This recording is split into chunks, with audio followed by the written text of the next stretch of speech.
Konnichiwa, samurai tachi. Kono watashi ga tadaima sanjo. Good evening and welcome back to this Saturday stream of Pathfinder, the Vault of Galudrahl. I am your host, the Samurai of Tears, Namida no Samurai, also known as Pete Ships SG6.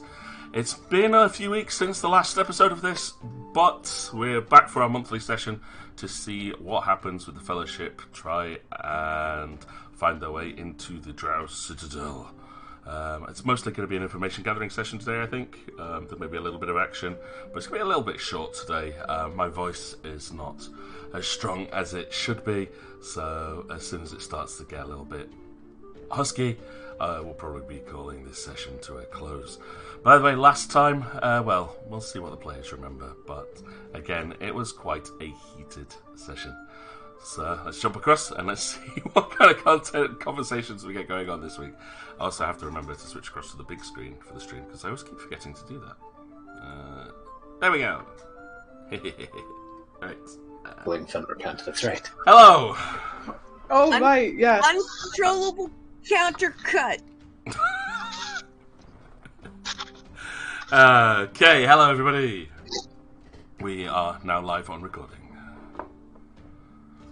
This is where everyone goes quiet. So, I think it's recap time. Let's see what people remember from last session.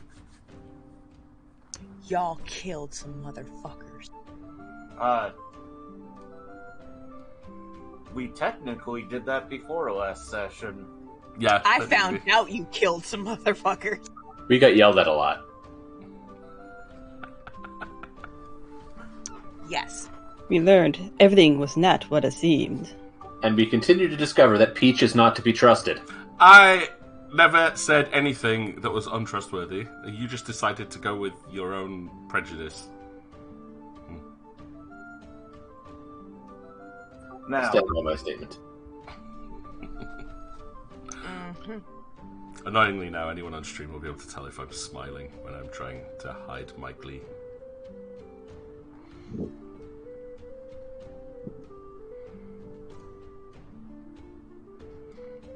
But yeah, so come on guys, so what happened last time? Just as a reminder to get everyone into the zone. There's a bit of fighting going on relating to one somewhat oversized spider. And some, shall we say, near-death experiences. We learned that the spider could not be killed, but we did share stories, so now I think we're relatively on the same page as to what is going on and how it's not really the night elves' fault, although they get a lot of the blame. The sun elves are just as much to blame, and it's really more just a whole Sehanine and Audrelena are the bad guys. That seems like a pretty good way Well, to sum things up. we don't know that she's still technically a bad guy. I mean, we just know that for purposes she wants the Dark Elves gone. That's all we know. Nah, I still think she's a bad guy. I don't feel good about it. I mean, I wouldn't be saying such stuff with, pot me, kettle, you know. Yeah. I'll see myself out. No, it's all good. It is all good. But essentially what we came to the general consensus was that Audrelena having control of Lolth and the Drow the way that she does, if we take the crystal from her and then try to take the light crystal from Sehanine, maybe we can end this civil war happening here, and then we realize that no one should have the crystals, and then we got to figure out what to do with said crystals once we obtain them. But now, first things first, we got to go grab them from the Empress, which is the hard part. And we've enlisted the help of the lady of the house to help us on that, which she was a little upset with us because someone killed her people. I'm not going to name names, Johan, but, it happens. Just a little bit upset. A little bit. Yeah, seems like a pretty good recap. So, at the end of the last session, you'd all retired to the dining area to have this discussion with Lady Helave. And from what I remember, and again, do feel free to change your plans however you feel you see fit. But Torin, Johan, and Chimpo had decided that they were going to go and scout out the city to see if there's what the guard patrols were like, see what the security is, see if there was a way to get into the citadel. Usher had decided that she wanted to go and get some alone time to contemplate what's going on and try and get her head sorted. She was gonna try and contact the goddess to try and get some further insight, but I actually think that she'd be better off going to scout out the guard patrols, especially as she knows better. She was a guard. Okay. This could be interesting. And Beatrix, Kazil, and Alikara were going to go and talk to the postulant again, just to see if they could get any more information, as he seems to be one of the more knowledgeable people around here, willing to share stuff with you.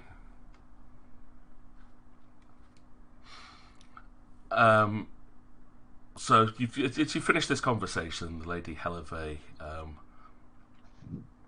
will steeple her fingers together and goes, well, so it goes, before you depart, can I suggest perhaps that your scouting mission perhaps waits until dawn? It would be prudent for those with limited vision in the darkness that enfolds our city. And at dawn, despite the magical darkness that covers the city, there will be a ambient hue to the city as distant moonbeams slightly touch upon our streets. I do not have the magical ability to grant you vision within the darkness, but I would not suggest wielding torches, as the guards have excellent dark vision. Sounds like good advice. I would take any and all suggestions at this point.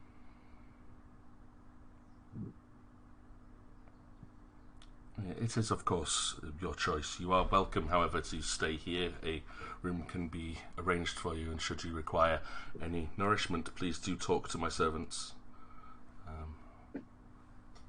One question I do have, Lady Helave, just so I know for reference, if we have Torin and Johan scouting, how will they be received amongst the townspeople if they are not native folk? Just so we have a general idea.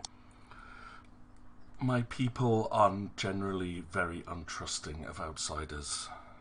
If you are seen, then there is a high chance that many, out of fear, would report you to the guards. Torin, please be careful. We have some kind of thing I can show the guards to say that we're allowed to be sort of around.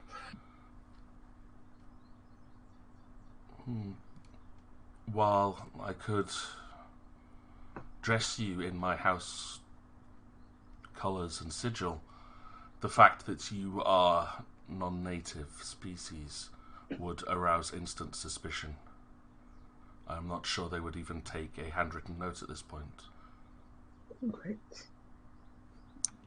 Out of curiosity, I'm just very curious, if another night elf was with them or a dark elf was with them, would they have less trouble? You have to understand that we have spent decades in enslavement. My people are incredibly self-isolated now. Even if one of our kind was with you, they would only assume that they were escorting other prisoners. And such a deception would only last for a small, limited time. Okay.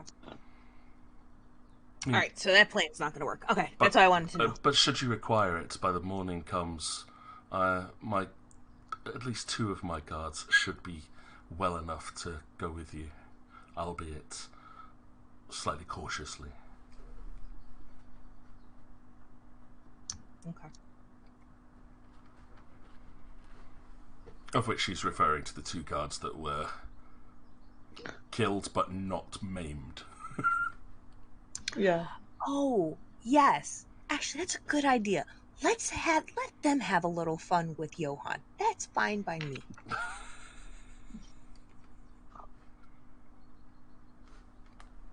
I'll be sure to bless them before they leave. Just to make sure. Oh, yes.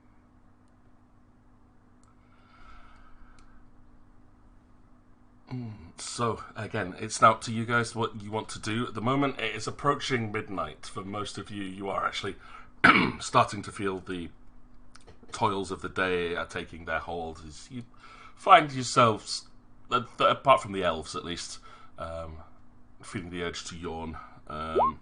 However, you are completely welcome to stay up, as I think if I can get this token working, should be. Johann's gonna find somewhere to lie down and sleep. Okay. There are some guest Yes, rooms that's up on the second floor that you can that you'll be shown to. As a young female elf that Alikara has met before will come in from the kitchen bringing a tray of seeds, berries, and what looks to be freshly baked bread, and lays it before Lady Hellevé.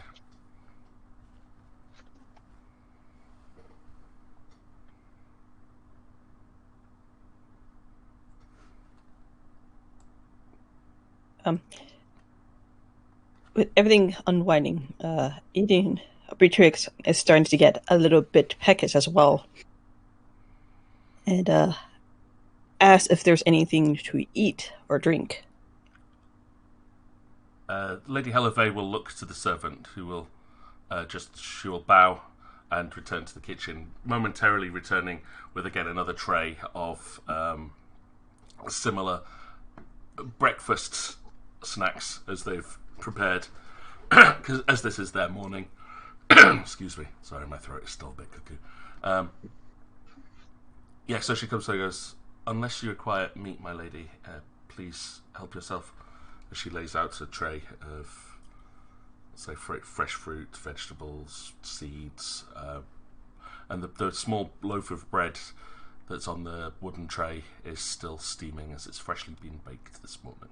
Well, evening for you guys. Oh, wonderful, wonderful. Thank you. This will be all. And I start carrying into that freshly baked bread. It has a slight herbal scent to it as you break open the crust. But the inside, you'll find the inside is delicately soft and fluffy, while the outside retains a crisp and firm crust. There is a small wooden cup filled with fresh water as well. And Lady Hellevé will be like, "Should you require anything different, please do not hesitate to ask. My kitchens are at least well stocked." I'll smile warmly to the servant and the lady and give her my thanks.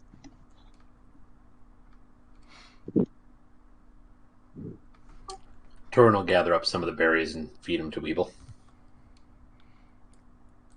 I'll remove Johann, as Johann could go upstairs and go and find a bed.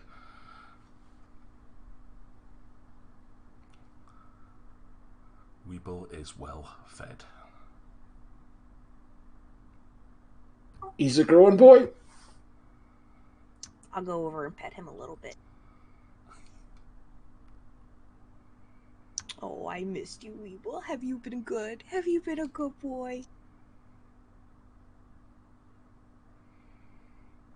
What did that mean old potato Johann do to you? That mean old potato. My friends, what is the agenda for this morning, evening, afternoon, whatever? Well, if the postulant is awake and with energy, I think it would be best to go speak with him just to get some information on the Empress as well as the crystal and try to devise some type of plan as to how to remove said crystal from her hands. I don't know how she contains it, but I think any information that we can get on her will give us the upper hand. She won't be expecting us.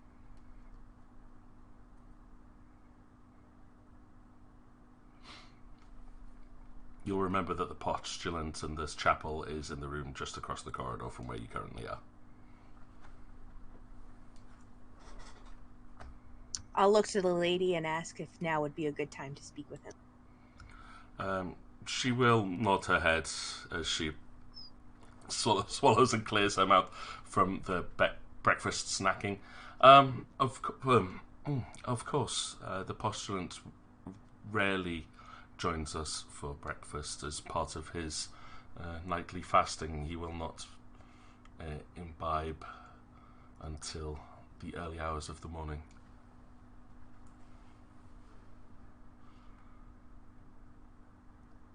Okay.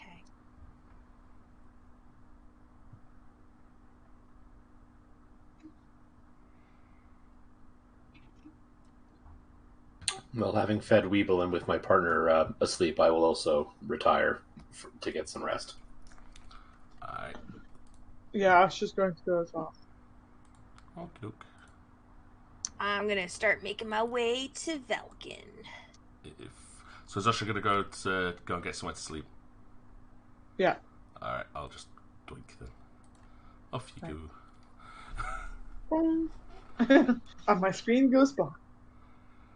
go. You just have to watch it through the stream. See what the rest of the party's doing. Chimpo will also retire for the sake of argument at this point, as unfortunately the player was unable to join us today. There we go. Across to the chapel.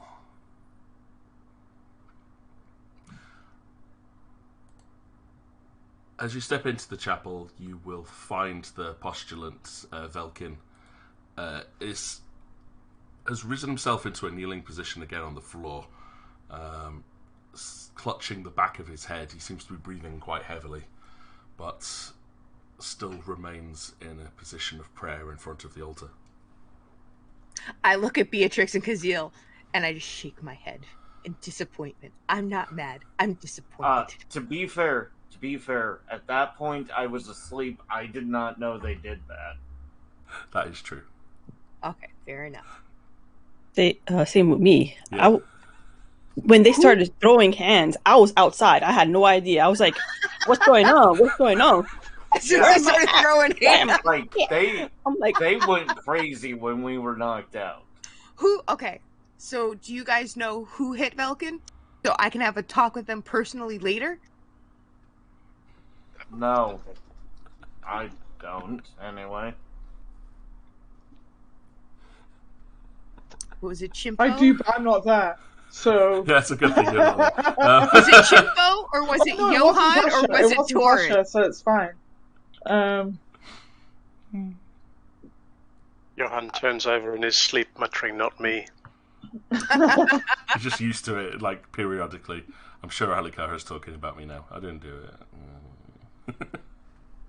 Uh-huh. let Have me a see if I personal can talk. remember. It's like at work where you see some kids and they look real guilty, and you go up to them like, "I did not do this extremely specific thing."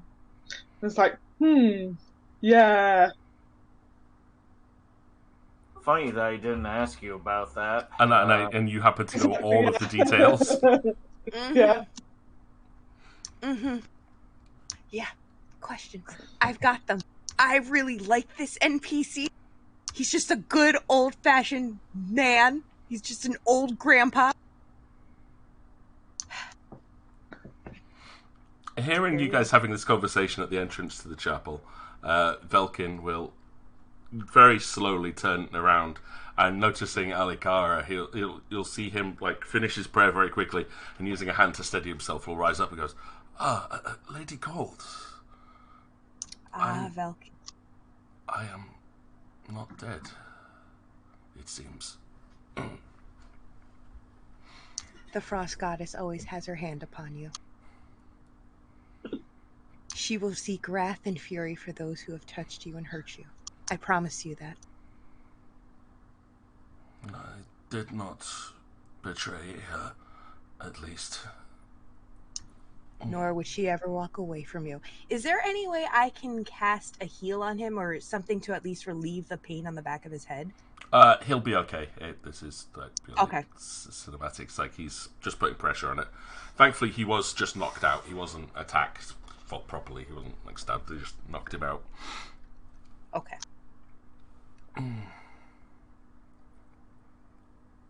So you have rejoined with your companions, I see.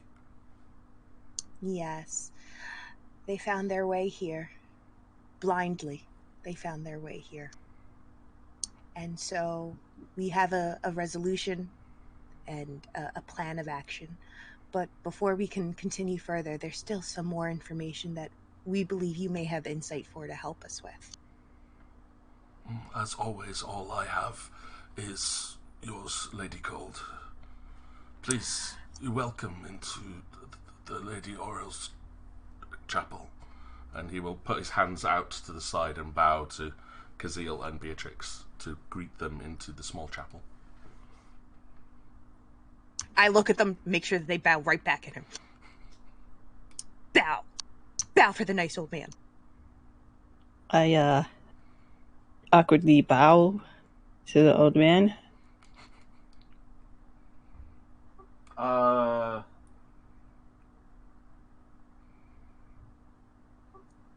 Kazeel also will do that awkwardly. You can tell if he could get away with not doing it, he wouldn't do it at all. But The effort is appreciated. yeah, he still makes an effort to do it. So Velkin will rise and goes, "Please, how may this humble servant of Auril assist you this day?" We're looking to obtain information on the Dark Crystal and the Empress Audrelena. We want to see how she obtained it, how she wields the power with it, and how the crystal can be removed from her control. I will try my best to answer these questions. Though our knowledge of this is less in written text and more in familial stories, as we are now approaching our more lived history. He will rather awkwardly move over to the bookshelf and again sift through a series of scribbled parchments and bound volumes before moving over to the table altar and laying them out in front of him. I hope there is something here of use.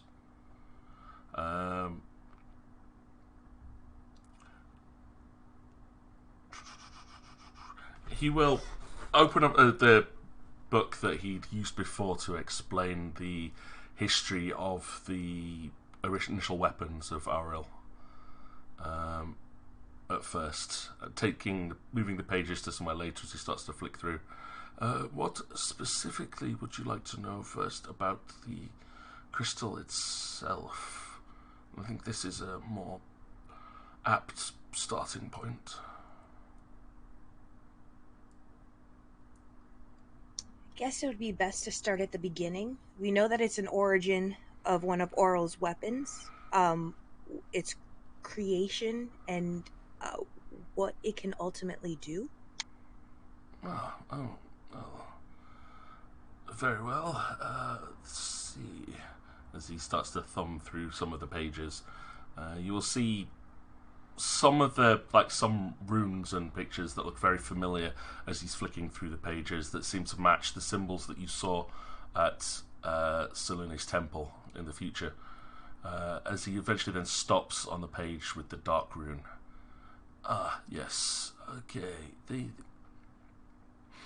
As we discussed before, Lady Cold, these Lolth, the spider that embodies the element of darkness, was originally the manifestation of Auril's power.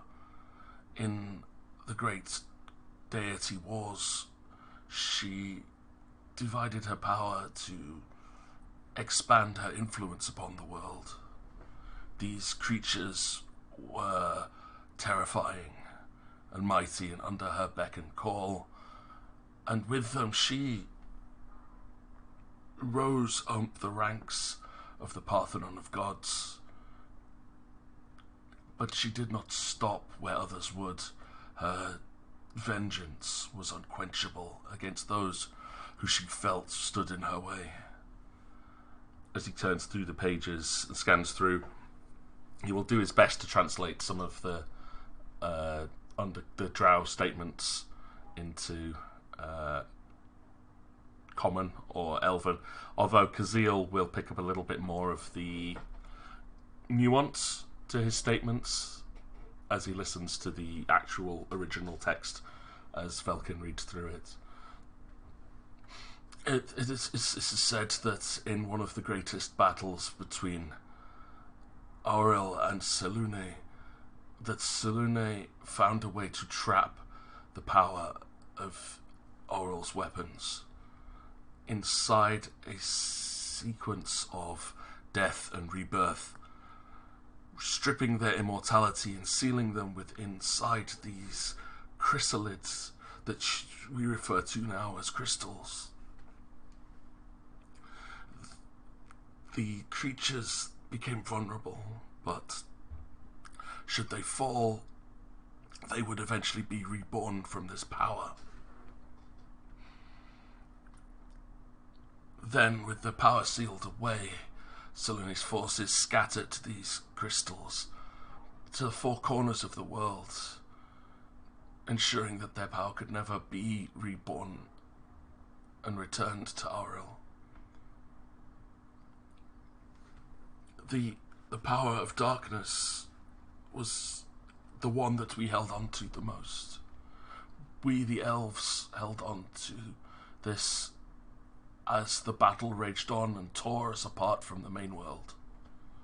Light and darkness, we saw it as our sacred duty to protect the night and the day.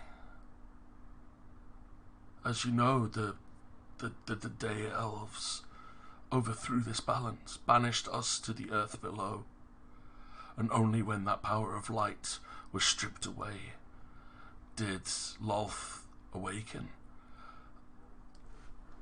and our queen, the Empress Adalrena, was able to seize that power. As her family were guardians of the crystal of darkness, she is attuned to it, you would say. It has a connection to the power within inside it, and using it was able to rebirth Lolth. But her anger, her vengeance, has twisted its power, taken it from its original purpose to serve Auril, and now is used to wreak vengeance upon any that she perceives have wronged us. You will open up the page to a larger double-page spread, which seems to have a more arcane diagram of one of the crystals. And if each of you could give me a...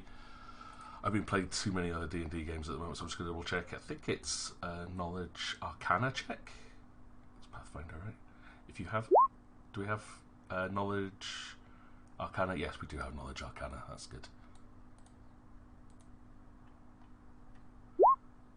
Pretty sure all of you had that. Yep. 31 from Kazeel, 28 from Eden. Okay, for Alikara, you say, well, you will recognise the diagram itself as being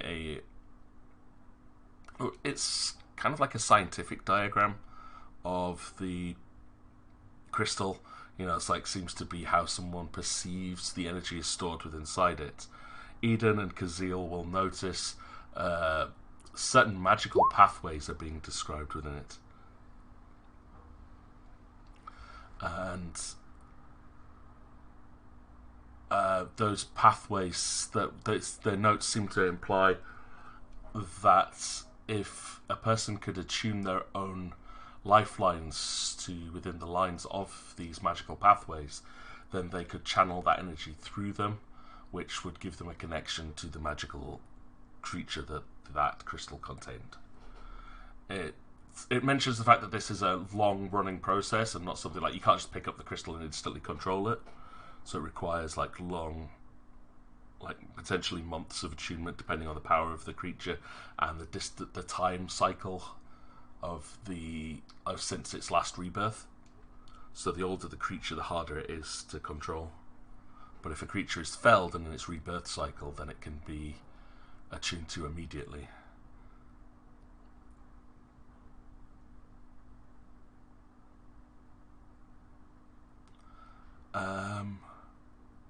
So yeah, hopefully that answers your questions. These are the majority of the texts that we have, specifically about the crystals and the studies that were made upon them. As for how the Empress holds the crystal, she always has, as far as we are told. And when we rose from the underground, she brought the crystal with her, and the manifestation of Lolth at her side.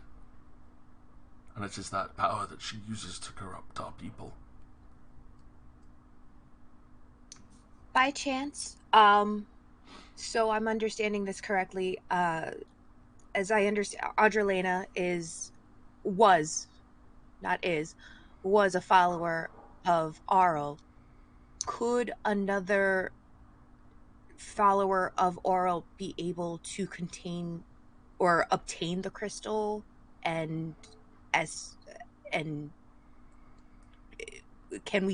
how can we disconnect her from the crystal then?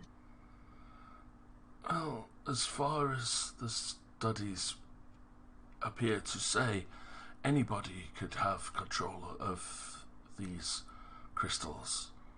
It is just a matter of time. Once attuned, just removing these crystals from someone's presence would be enough to sever their tie, but it is unclear what would happen to the power should the controller no longer be in control.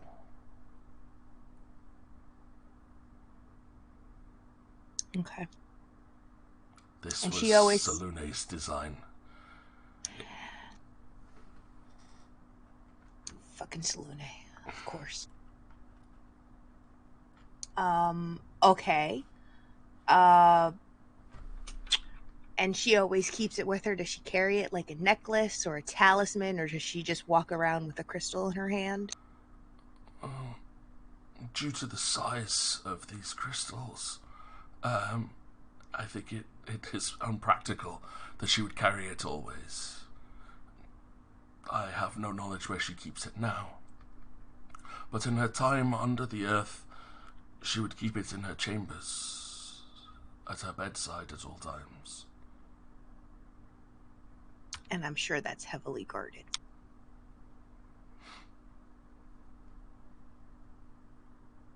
Okay.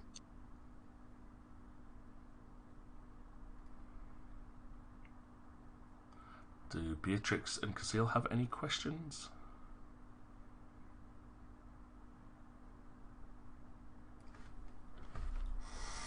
No, not really. Already kind of put a few things. So that means we don't know what happens if the person controlling the crystal is removed. Correct? Correct. So it can either become inert or break loose and go on a rampage. Yeah, there are theories of both, which have been spoken and written upon.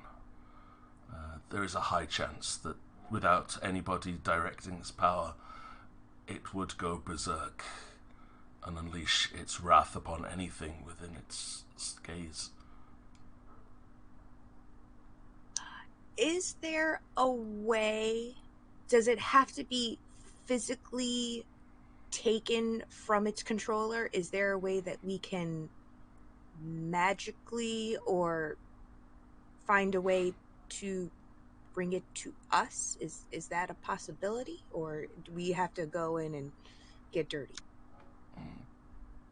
Due to the magical powers stored within this, it can be turbulent to transport through magical means. I have never heard of these crystals being moved any way other than physically. Okay. So, and I turn to Beatrix and Kazeel. So we take this out of her hands. We don't know what's going to happen to Lolth at that point. Unless someone picks it up. I don't know if this means then that if one of us were to grab it, if it follows our alignment or what we do. Well, given the track record of us collecting the things, it's hard to say, really. Yeah, none of us have ever tried to actually control any of the crystals. All we've ever done is grab them. And grabbing them has awoken things, so... And let them go on a wild rampage. I don't know about you, but I do not want to see a giant spider go on a rampage. Yeah, I'd rather not have that happen, either. The only other thing I could think of is find a way to temperament the Empress then. If she's the one controlling it and it's based off of vengeance, then so long as we have a handle on her, we have a handle on it.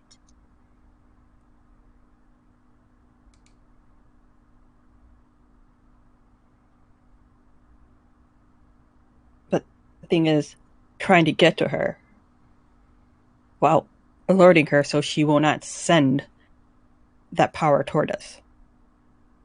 It sounds like regardless of what we do, if we're not Drow, she's going to do that anyway. And she believes and if I'm understanding this correctly, Valken, she believes she's omnipotent. She believes that she's got demigod status because she has control of this crystal, correct? Yes, the Empress is... A bitch. Not how I would have worded it, but... That's true. She does have the people believing that she is worthy of worship.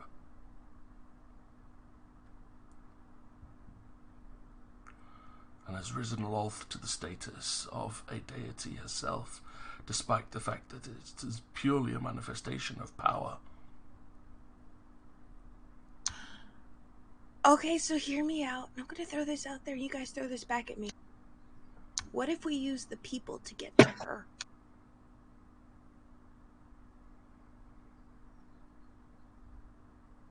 What if we make her feel vulnerable, that her people no longer trust her, to kind of lure her out as bait, and then maybe we can get a handle on her that way? And I hate to even suggest this, but start a war within a war.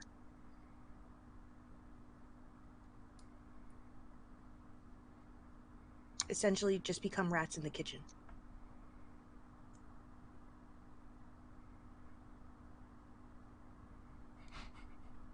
A new plan arises.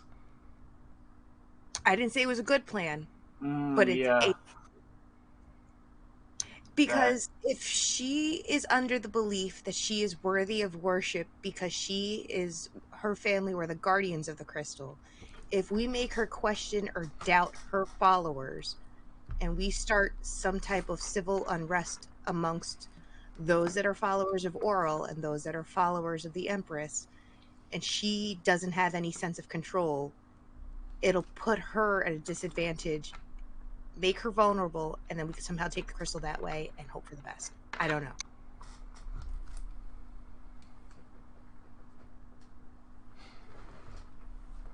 I don't like this idea. I'm just giving an idea. What I'm getting from it is you want either her and the followers to start downing the other. Kind of make the followers believe that she wants them to worship her instead of Oral. Right? Somewhat, yeah. Essentially, the way I'm imagining it, from what the texts have explained thus far and what Valken's told us, is that the followers under the control of Audrelena are of a hive mind mentality. What she says goes. When she says jump, they say how high. But what if we use them to make her question her abilities and question her strength and power, and somehow find a way through all of that chaos? Because in chaos and no order, that would probably be the right opportunity to strike and try to grab the crystal then. To make her feel like she's losing control of her power over them. Maybe even make her question that she even has any type of attunement to the crystal. Mm. If she doesn't have control over them. That is a bit big, very big ask. We have to somehow disrupt that connection. Which I have not the faintest idea how that works. Falcon?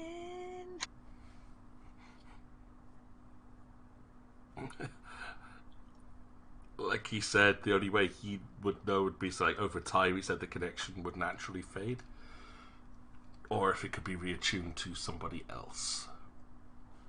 But that could take a very long time, considering how long she's been connected and how long this thing's been awake now. Personally, I mean, if I could give the power to Lady Helave, I would.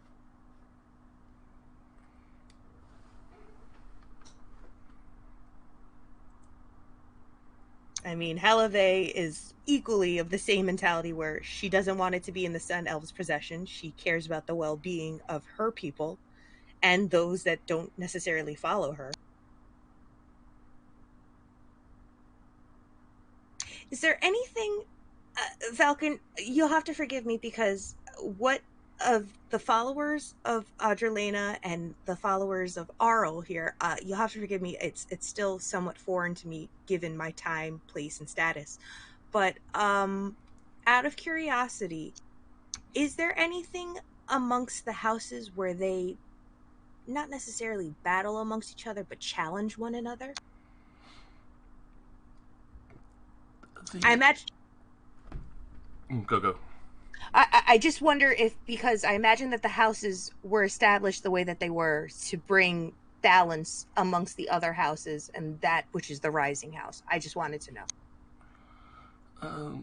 The civilization that we are formed upon is very hierarchical.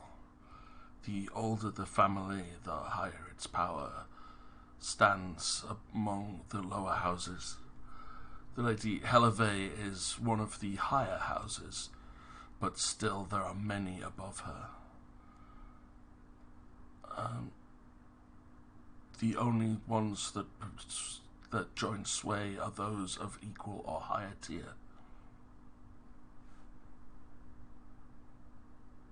And are they in good relations with the House of Helave?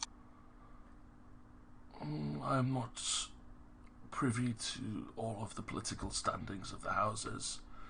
As far as I'm aware, however, many of these houses have joined with the Empress Audrelena. Okay.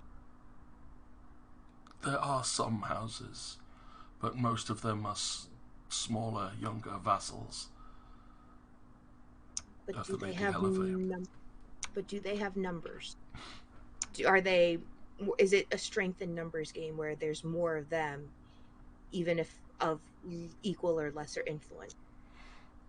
I believe that should that be the case, then Lady Oral would still be predominantly in power here. It is more a case of our followers are now tolerated within the city.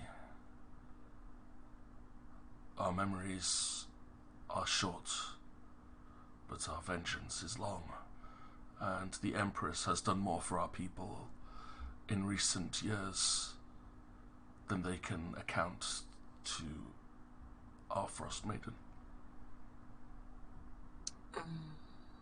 Bitches. I'm sorry. I know you don't like that word, Falcon. I apologize.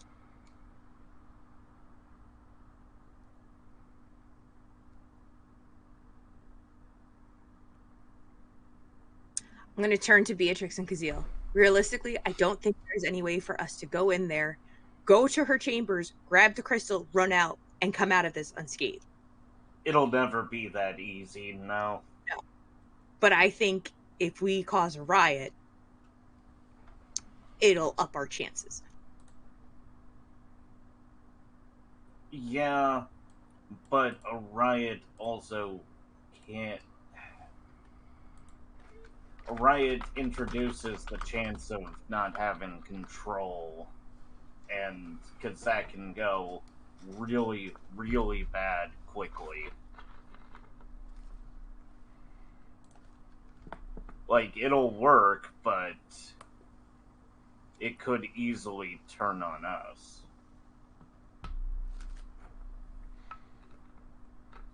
If they even know it's us. Well, it's more how you start the riot, I guess, at that point. That's what I'm saying. We plant the seed, let them water it, and see if we could distract them and try to take it that way. That's my theory. I don't think realistically grabbing the crystal and running out is it's a death ride. There's no way that's a prison sentence, that's a death sentence right then and there. Well, for the... Go ahead. I was gonna say, unless I searched the old, brain for teleportation or things like that, but I don't think I learned any of that.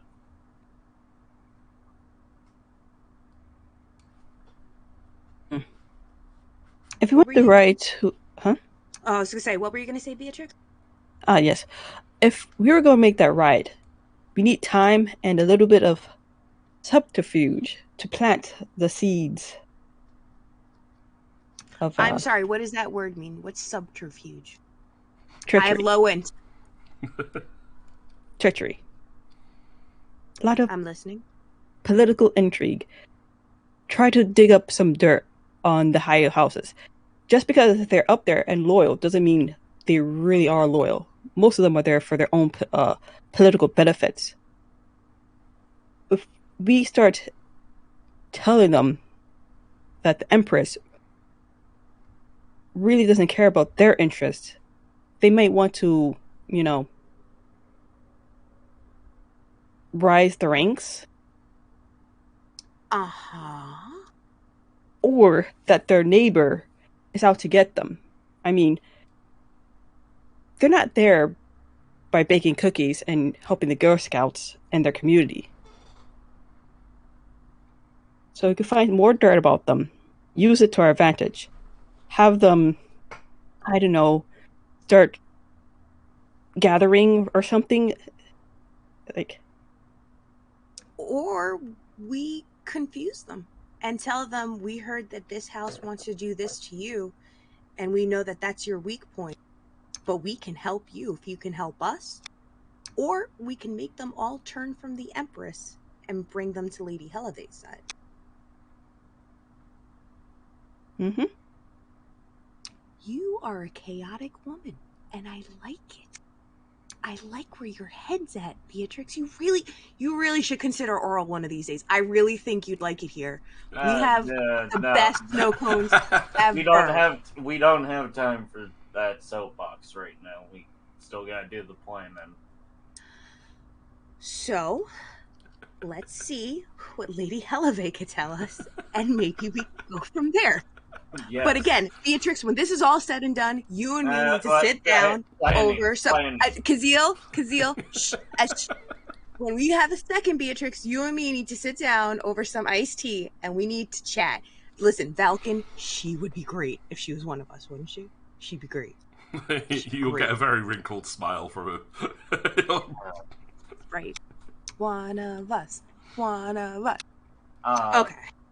Out of character for a second, though. I'm actually now gonna be here the entire time. Oh. Oh, Cool, okay. cool. I was trying to get this bit out of the way first, so that when you left, then we could go to the stealthy bit. That's Yeah, apparently.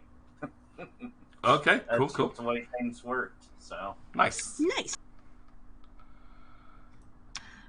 All right, then. So should we talk to Lady Heleve and let her know what we're thinking?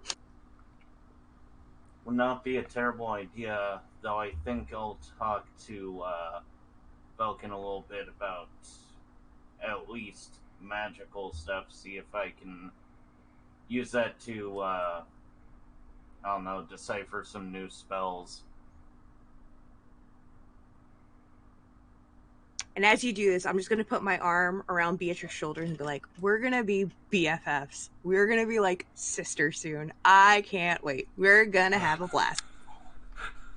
Vanasha goes away for just a few weeks. No. It's pure. Yeah, It's strictly platonic. No. Beatrix is the little sister I have always wanted. I am ready to take her under my wing and show her all the cool stuff that Oral's fan club has to offer. Do you want to make snowflakes? Because you can make snowflakes. Shit's crazy. It's going to be so much fun. Snowman. Beat me to it, Sage. Do you want to build a snowman? No! Crunch. I'll think about it, but my affinity is to fire. And I raise up my hand and cause like a flame to like go around my fingers. That's okay. You could totally boil water in our club. It's no big deal. Listen, we all need hot tubs at some point in our lives. You're fine. You're still one of us. You could be a token member. It's no big deal. We're going to ice fields and making hot springs. Hot tub party! I always want to make myself an own sun. I think that's going to be my end game. Opening a hot spring outside in the mountains. I can help you get there. I can make some ice boulders. Oral can help. Hear me out. We got this, Beatrix. Can I call you B? Can I call you B? That's my girl B, Queen B. Fine. I'm seeing the session split into two halves at this point. Get all the information out of the way while the others sleep, and then we'll switch around to the other half of the party. It's a problem with split party sessions. You always get like a bunch of people not being able to join in with stuff. Oh, no. Let's go talk to Lady Helebe, but Yeah. Queen B. Off you go. That's it. And Kazil can talk to Velkin, but you'll find his expertise is a lot more as a historian rather than as someone more knowledgeable in the arcane arts. That's fair. I don't mind talking history with him either, though. Yeah, you'll find he is very knowledgeable and very open, so if you end up with any specific questions, please let me know. And he will do his best to share stuff with you. Yeah, I gotcha. But in regards to the thing that we have discussed before, however, some of the parchments that you see he's laid out on the table, especially with your previous knowledge arcana roll, you will recognise as actually being arcane spell scrolls. Some of which, well, not all of them are arcane, but you'll recognise a couple of them. And when you show some curiosity into them, Velkin will offer to give them to you, because he's been unable to translate their exact meaning, as he doesn't actually have that level of magical knowledge. Yeah, I don't mind that. So, I can translate the ones that aren't arcane for you, too. Maybe. Yeah, you just made a friend. But yeah, you can take those two, which will contain the two spells that you were interested in learning as spell scrolls, okay. which can then be transcribed into your spell book later. I'll do that off screen. Yeah, we'll work on the rolls and stuff then. Yeah. Okay, so while Kazil is going to go make friends with the scholar priest, Alikar and Beatrix return to the dining hall, where the Lady Heleve will have finished her breakfast. The elven servant that's in there will have headed upstairs to go and take the meals up to the Lord and guards that are available upstairs. So as you two walk in, Lady Helivea is just very daintily wiping away crumbs from the side of her mouth and rising to a standing position as you walk into the room. Lady Cold, so you have finished your discussion with the postulant? Yes, and we think we have an idea, but we need some information and some help from you. Very well. Beatrice, do you want to lay out the idea for her? Because you use that big word that I don't really know how it works, but I knew treachery. Right. We want to find a way to turn the high houses against each other in slight subterfuge. If there's any tidbits, any rivalries, long-standing grudges that we might toss the cart into disarray, have the guards looking away from our potential, I guess, stealing of the crystal. She will let out a deep sigh as she lowers herself back into a seated position at the head of the table. Should it be anyone other than a messenger of Auril asking me these things, I would see you both arrested on the spot. As you understand, our people have already suffered much turmoil and are plagued through the endless conflict with the Day Elves. However, as the Lady Cold is with you, I must believe that there is a higher purpose to this. I will humour your request. This is our belief. Ultimately, if you, or rather, if the Night Elves want to gain any standing amongst the Day Elves, there needs to be a uniform front, which there's clearly civil unrest in. And the only reason that unrest exists is because the Empress is under control. But if the houses ally together, I think they can overthrow the Empress to bring back order to both the crystal and the race, to become a more stronger united front amongst the Sun Elves. You do speak words of wisdom, Lady Cold. That's the first time anyone's ever said that. It's the biggest compliment she could give you at that point. Does not know my wisdom score. I would just worry that my people would be drawn once again into an endless conflict, this time amongst themselves.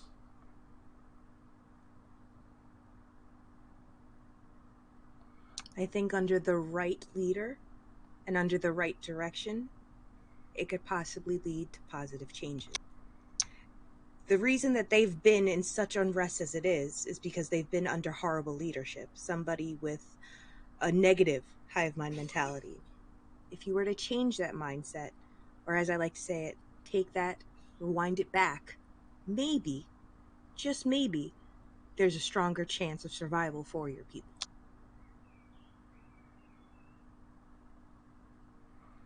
I pray you are correct in taking this path. What would you know?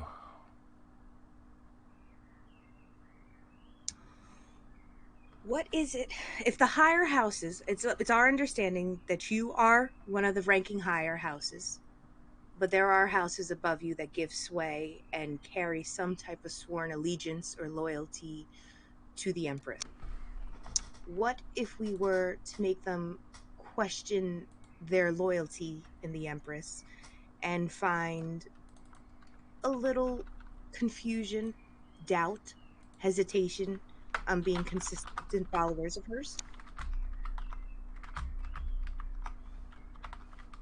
So you wish to raise dissent amongst her closest advisors? Well, when you put it like that and you say it like that, it sounds dirty. But yeah.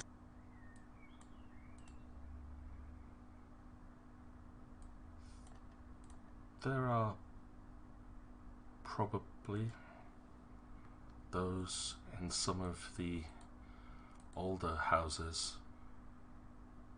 that could be awoken to their disillusionment. There were strong ties to Aurel in the past. If they could be made to see or even doubt their current path, it would be possible.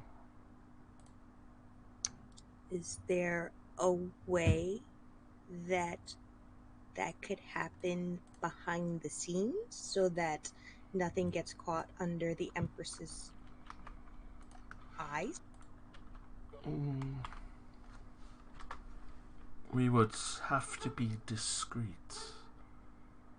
Messengers sent with cryptic meetings, an invitation perhaps to a parley, a dinner perhaps, where we could test the water and see their inclinations and reactions towards subtle suggestion.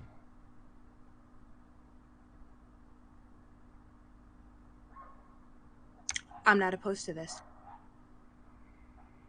What do you think, Beatrix? Am I wrong? You are not. Instead of what we've been doing for half our journeys, bubbling through and pretty much smashing doors. Literally. We could, yes, quite. We could take the subtler path. At this point, we want to help the Night Elves rise above this horrible situation. And the Empress is not going to let that happen. She's content to live in these conditions. So all-consuming is her vengeance against the elves that I don't think there's a good way her story's going to end. I kind of do one of those finger arrow pointing signs and tell her, and just say to Lady Hellevae, I think she's gonna go oral soon. Just give me time.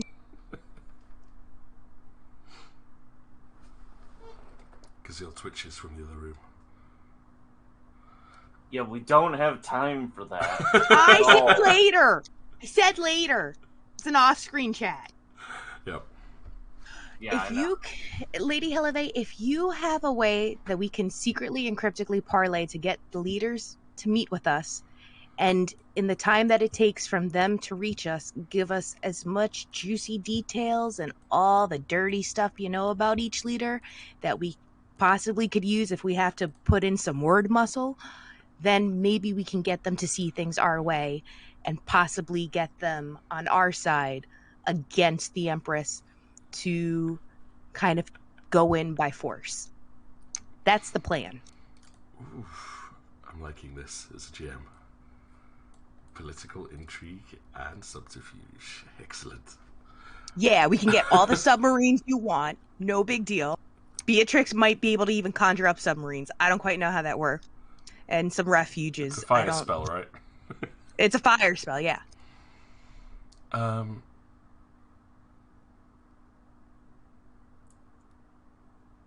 Okay, Lady Hellevae will contemplate for a moment and then rise from her seat. I will have to contemplate the ramifications of this and come up with a way that would seem natural amongst the houses. I will go and discuss this with my husband, and we will return at the end of the day with our decision. I must go and prepare as well, as midnight has now passed, to prepare for the resurrection of my house captain.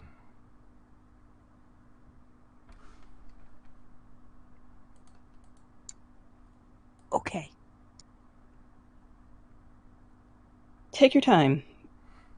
Such plans generally do not form in a single night. It will take time and resources. And I feel fear that we don't have either. But if this succeeds, I'm hoping for all your people to one day see the night of the sky.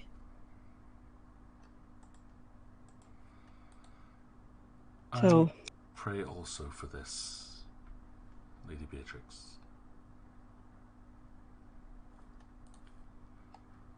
Just want you to know. Oh, go for it. No, go ahead. Go. No, I was going to say she's going to dismiss herself. So if you've got something else you want to say first. No. It was going to be just a joke. So no, go ahead. Go. Oh, okay. I say with this, then she will dismiss herself from the dining area and return upstairs to go and discuss the matter with her husband.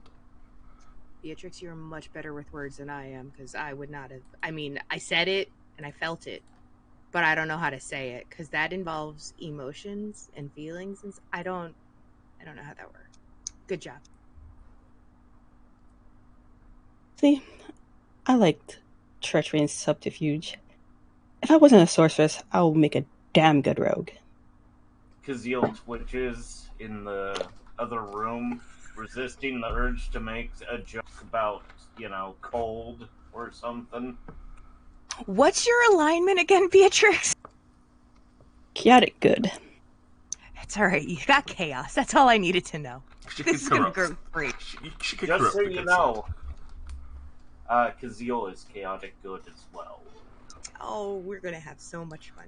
I think that's really about as much as we can do here from our end. Sure.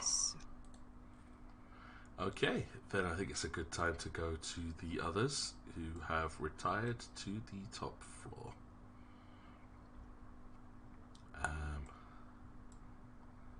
Let's see, where can I put everybody up? I have beds. There are definitely beds around. I can't be bothered switching to the upstairs map at this point. We'll say it's like at some point in a few hours, having had a sufficient amount of rest, Johan and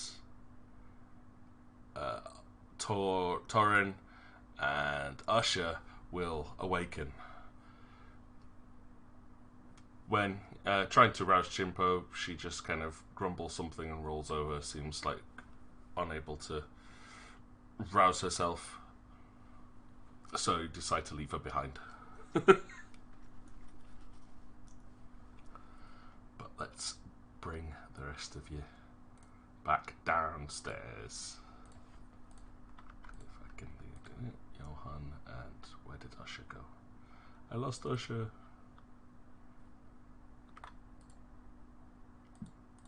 There we go. We'll just bring you back into. Yay. Okay. Just bring you back into the first floor, Diana. Plunk.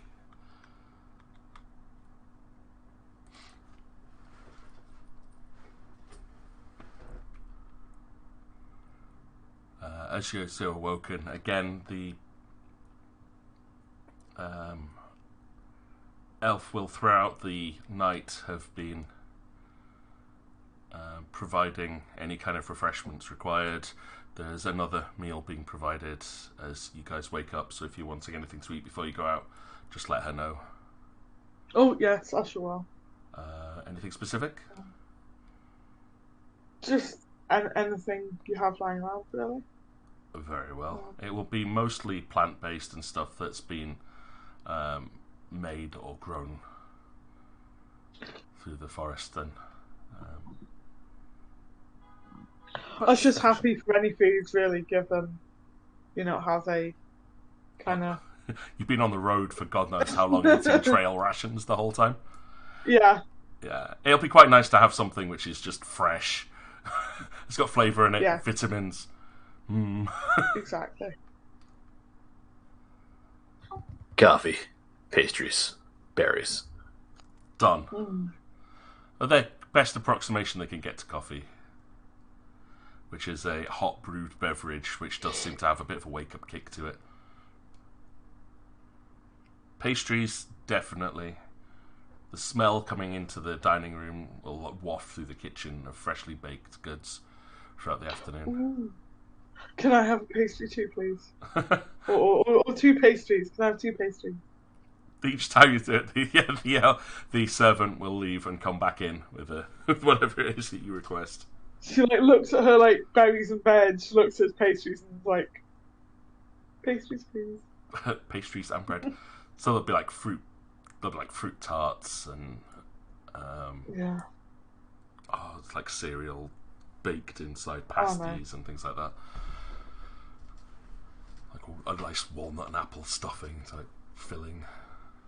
Yes. I sure will eat the walnut and apple. Anything for Johan? Getting into it now. That's where we go. Hi. Johan's definitely into bread and probably some pastries as well. A bit of everything actually. Fair enough. If you request anything special, they will try their best to go out of their way to get it for you, but you'll get the impression that a majority of their diet seems to be homegrown stuff. They're not big meat eaters, because as you noticed from the forest, there was not a lot of natural wildlife out there. Seems that most I should notice. Yeah, as we put it out in previous sessions, so it seems that with the lack of sunlight, a lot of the creatures have either fled to other parts of the island or have been killed off.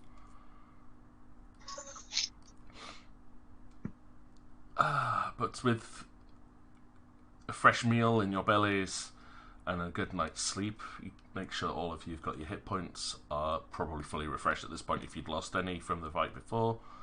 Nice. Any daily abilities obviously will have refreshed as it is dawn, etc.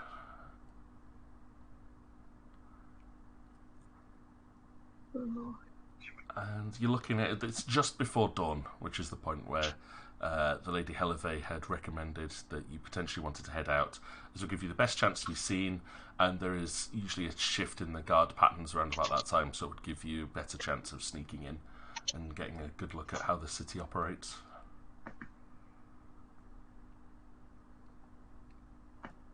Sounds good. The other three are still down. There's no sign of Kazil, but you might have passed him in the chapel, being incredibly nerdy with the priest in there. Alikara and Beatrix can both still be in there as well, having had a long morning of discussions with Lady Heleve and then making their plotty plans together.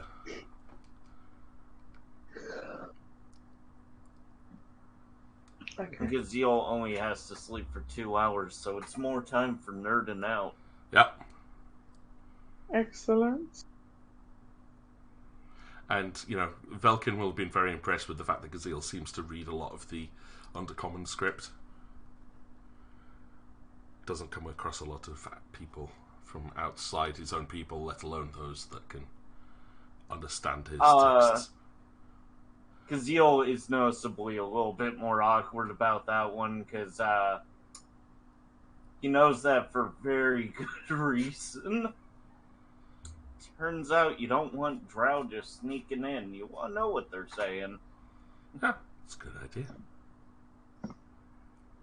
But he doesn't necessarily want to just out and out say that too. He doesn't want to go out of his way to insult the priest, basically, by comparing him to a drow or anything like that. Okay. Like I accidentally did out of character. You actually did do it in the last session. Not to the priest, but to Lady Heleve.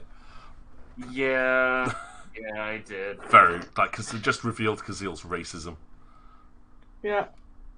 I knew it! Right? No, it's not racist. Yes. Racist.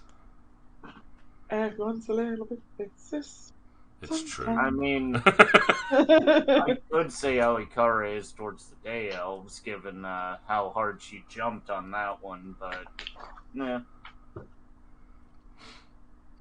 But you guys can have a quick discussion around the breakfast table before you decide to head out, just to formalise what your plan is. And then we'll get to the infiltration.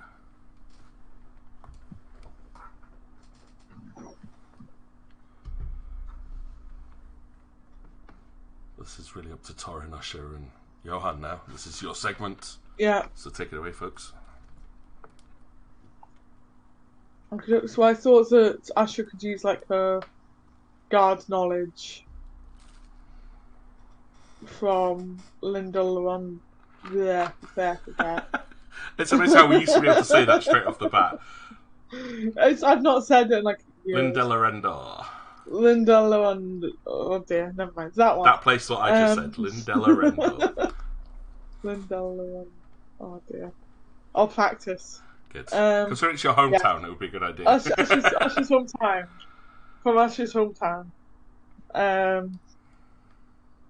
Then, yeah, I thought that she could kind of use her knowledge of how shifts and stuff work and what sort of things they'd be looking for to help. That way I'm not sure if it's something I can roll for. Oh, yeah. I'll definitely take that into consideration. Thanks. That's how she's approaching this anyway. Okay. What about the other two? And like any discussions you want to have before you go out, because this will be the last time you were together as a group before we do this. Torin, Asha, I pray you find safety and you come home to us in one piece. What exactly are we looking for? Torin's still trying to wake up.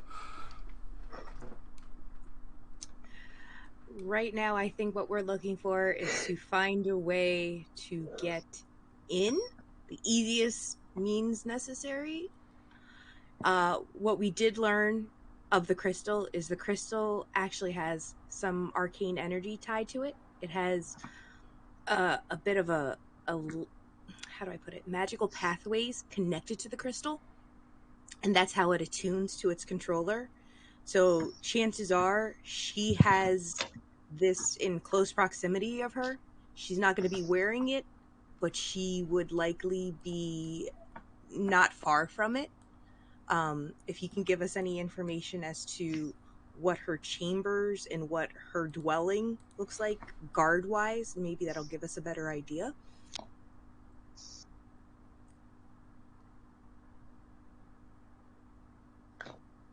So we're not just looking for guard patterns, timings of changes passed into and out of the castle. We actually have to get into the thing and look around a bit. You know what? The patterns wouldn't be bad to know how the guard patterns work, to know how heavily protected that fortress is. But basically the plan that we have in mind, and TLDR, we're going to kind of explain what we're doing on our end to Asha, Torin, and Johan, so they have an idea as to how we plan to create chaos and confusion. And then Alikara is going to go straight to saying this is Beatrix's idea and she thinks it's great. So that's the plan that we have in mind. But it would be advantageous for us to know what we're going up against. How many guards there's going to be, how heavily guarded it is. Find out what the general consensus is of the drow that are there that kind of live close to the city walls of the Empress.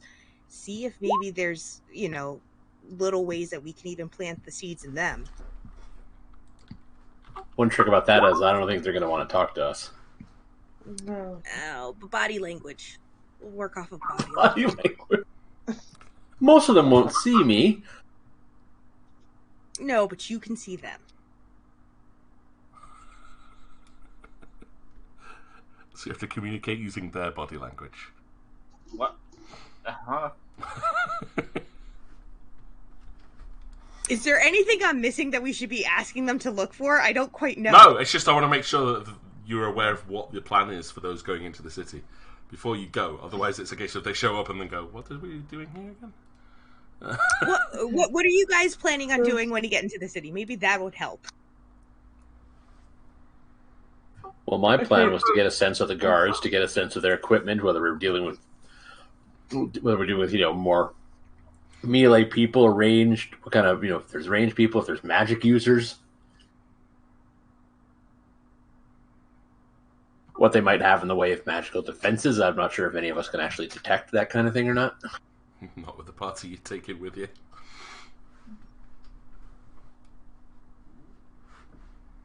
I'm interested to find out where they get their supplies in. So I'm going to have a look and see if I can figure out, people who bring food in and other things, so that we can get an idea of what commonly used avenues are generally, open. See if there's a way to sneak in using one of those. That's actually really good. Hide in the laundry basket. Well, Corin could. Actually, not so much.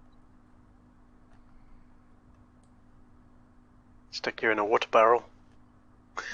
I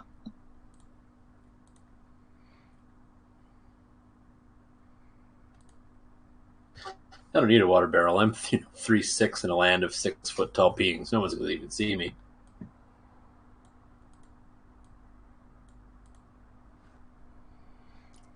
Not to mention I can hide in plain sight. So yeah, the equipment, routes, rotors, any obvious magical defenses then, I guess. And where they get their supplies in. And if we spot any routes into the fortress, palace. Okay. Yeah. Sounds like a good plan. Can I get a perception check from everyone, please? Yep. We haven't done a lot of rolling yet this session, but we're about to. Whoop. That is It's a a good one from Usher. 17. Fantastic one from Not bad. Tor. Alikar is just too You're busy tired, fawning Alikar. over Yeah. Beatrix. Yeah, Because you'll still nerding out. yeah. Beatrix is so Alikar are too engrossed in. They've been at this all night. But for the ones that are just freshly awakened, that's all good. You will hear footsteps, what sounds like yawning, coming up the corridor towards you from the entrance of the house. It's a...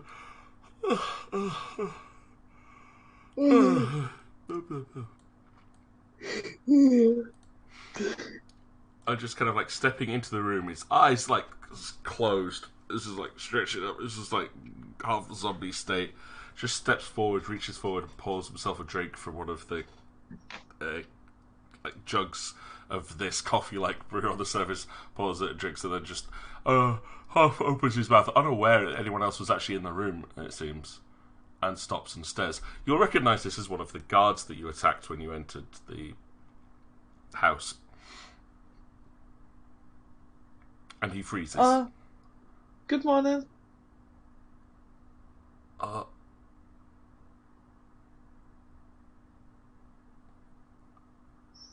Yeah, he seems absolutely stunned at this point.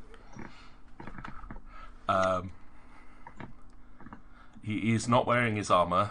He's in almost day wear at this point. Just a simple tunic, trousers and sandals.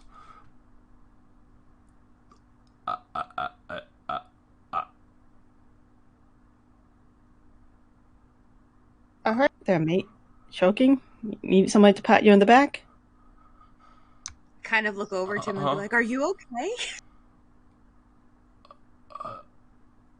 Am I dreaming? Did I die? What?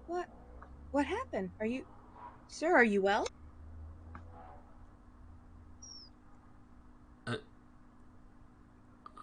Lady Cold, he just looks over towards Johann and just points. His hand is shaking. What did he? And I kind of start putting two and two together. Did he hurt you? Did he hurt you? Did he hurt you? Did he? It feels like a dream or a nightmare. Do you... Alikara throws a donut at Johan. Did you hurt him? Johan catches it and puts it in his mouth. And eats. I asked you a question. I didn't ask if you were hungry. Did you hurt... Sir, I need you to show me where the bad man hurt you. Show me on this doll where the bad man hurt you. Doll. He'll look down at his tunic and will put his finger into a hole that's somewhere in the chest torso area. I'm not bleeding anymore. I look at Johan. You son of a bitch. Can you just for a minute think about doing something without injuring people? Can you? Just once. Just once. Johan does a little bow. Demonstrate it. I'm so confused. Where's Lady Eleve? She's currently in her chambers speaking with her husband. Listen, if you want me to take care of this guy, I will take care of him right now. I promise you. What? So she's okay? Oh, yeah, she's fine. Oh. She's totally fine. I thought he'd failed. No. This is our adventuring party. And then she looks at Johan. He's just an asshole. He mouths the word for a second. I don't know this word, but if you say so, Lady Cold. Johan will repeat the word in Undercommon. Let's look at his face. Oh. It looks back to Alikara. I wasn't aware they took human form. He's showing off right now. It's just a show off. Took human form. Johan, at your service.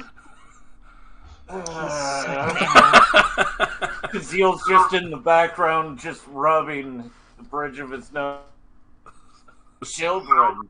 They're all children, once again. Torn will mutter something in halfling into his coffee. How many mugs is he down to now? Oh, this is his second, but he usually has 3 before he's ready. Good.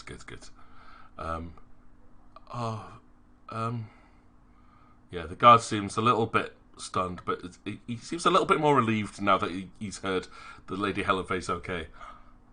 I don't even remember going to bed. What? Have you been unconscious? What did you do to him, Johan?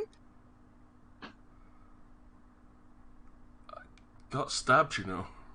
Sorry, I have You to quote stabbed Firefly him? all the time.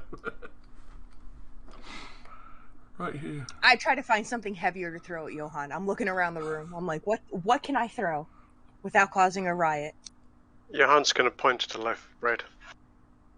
Oh, bread, please. You could throw that. Oh. I just give him the finger. I'm like, here, throw this.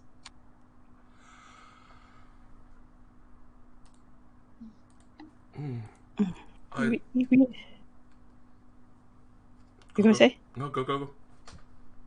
We really made a right mess of the place, didn't we? Yeah. The guard looks around a little bit. It's like, but everything's okay. I look at all of them. What did you all do? What we normally do. Try to Well, find you Ford. might normally watch do with us, to you. be fair. Again, first rule. Try to talk things out. Have I taught you guys nothing? You taught us to make people wet. Yeah. Well, that's different. I want everyone to be followers of Oral. Of course I want everyone to be wet. And I look at Johan. Except you. I'm over you. Asher will just raise my eyebrows at Johan. Like, yeah, really.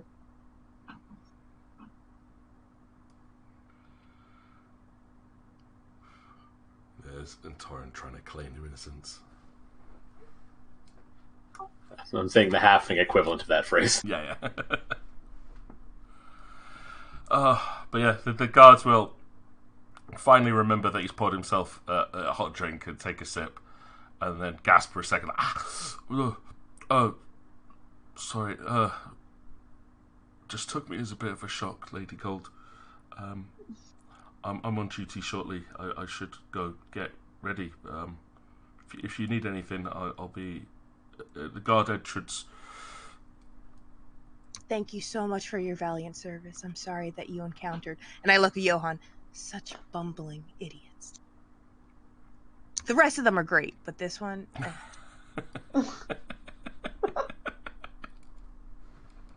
Wow. Yeah, before you go, Sunshine, what do you know about the Empress's guards? On the off chance you might know something. The Empress's guards? They're mostly those blessed by Lolth.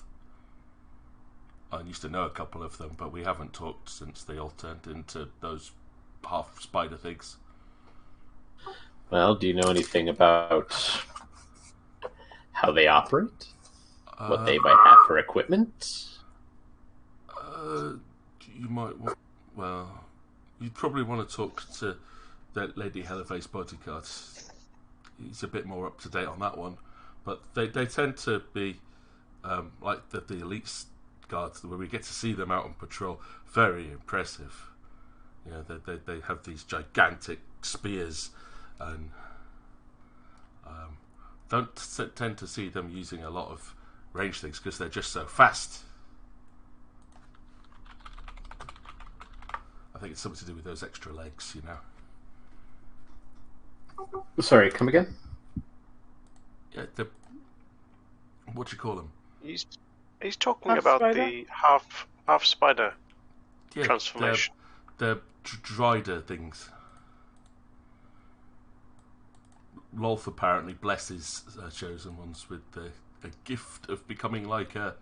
Don't want it myself. Kind of like having two legs. Okay, no one... did anyone... I may have been half asleep at the time. Did anyone mention spider guards? Yes. No, why? Are you afraid of spiders? I find them a little unsettling the way they walk, but I particularly don't want an elf walking around on 6 legs. I'm sorry, didn't you fight one? We fought a spider mount, not a half spider, half elf. Yeah. There's not going to be much There's a difference. big fucking difference. Is there really a big fucking difference? I really don't think There there's a is. big fucking It's a difference. huge Spider is a difference. spider is a spider. It has 8 legs. It's a motherfucking spider. Oh, we didn't really fight it either. We kind of just ran away. And they haven't met Wait. the Drider guard upstairs yet. Only Alakara's met him. Oh, you guys don't know about the one upstairs, do you? Torrance spits out his coffee. The what?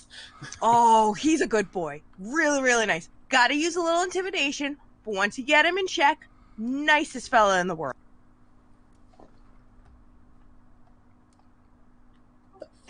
What's wrong with this town? Okay. I never thought I had Can you a perhaps record. introduce us?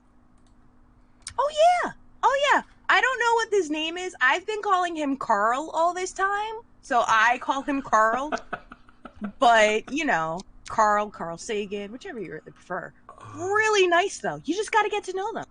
Torrance is now face in Okay. hands, cursing in halfling. I'm not familiar in your jibber jabber.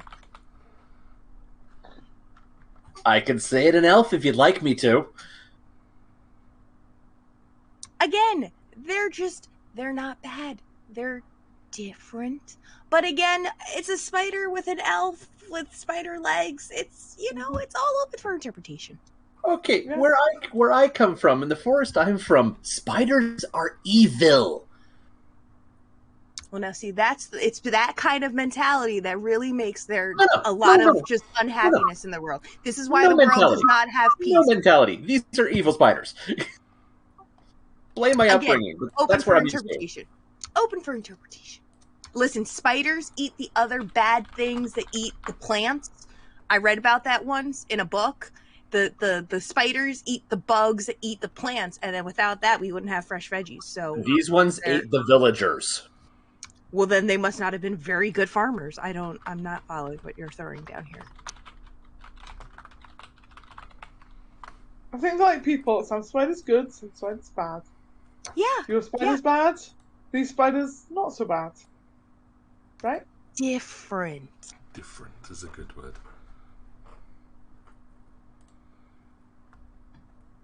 So, do you reckon he'll still be up, or? Oh, Lysiantix? Yeah, he's always up, him. But if you said the ladies upstairs, he's probably protecting their chambers while they're in meetings. I'm sorry, what is his name? Because I've been calling him Carl. Oh, Lysiantix? I like Carl better. Do you think he'll let me call him Carl?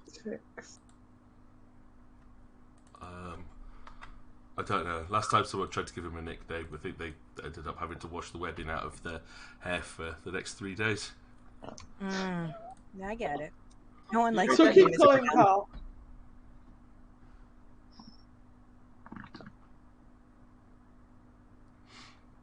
Carl.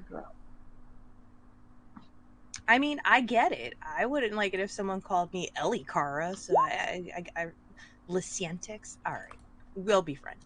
Give it time.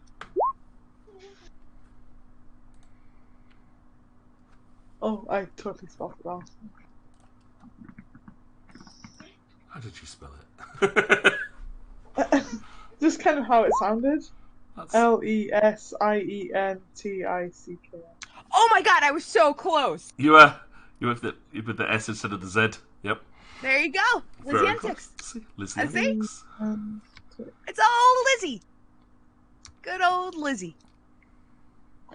Yeah, I think, like Alikara, you were told about how they come about, and the fact that the Empress uses Lolth's power to try and either bless or curse people, and when the blessings go wrong, they turn into Driders. But then she utilizes them as warriors because they're pretty scary creatures.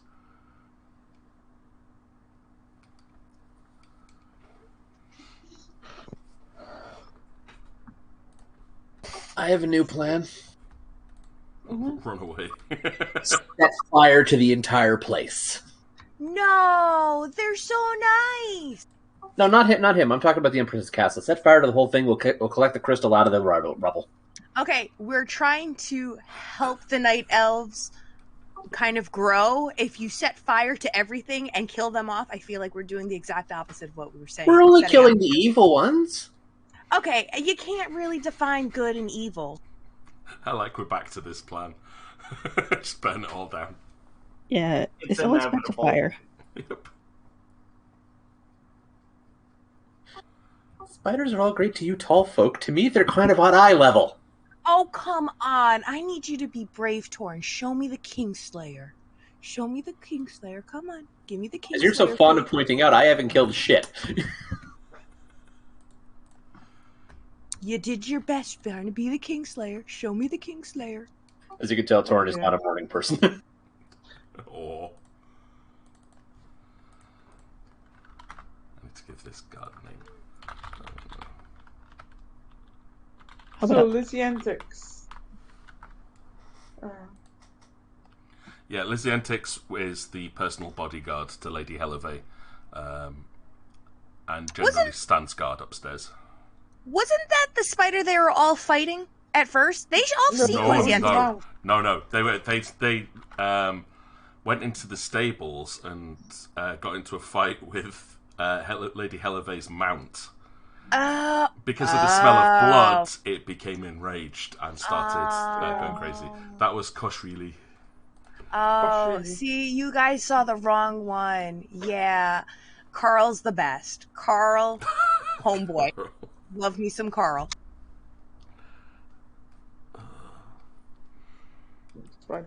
Called my iPod Titanic Coral. Did you hear what I said, Curl? It's sinking, I'm Coral. telling you, due to things, I'm going to think the Strider Guard eats faces. Mine? No. They don't listen. Yeah. Let me explain. And I'm trying to move homeboy, hands. now, listen, the dude over here that's explaining everything to us, this other drow guy, right? Tell me if I'm wrong here. Lysiantix is actually really, really loyal. It's just the strong, silent type. It's stoic. Yeah, so he has a spider lower body. Yeah, so they have a elven upper body. But they're really good people, right? Yeah. Lucientix has been a loyal guard to Lady Hellofaith since before we came back to the service. See? He's just really scary. Open for interpretation. See?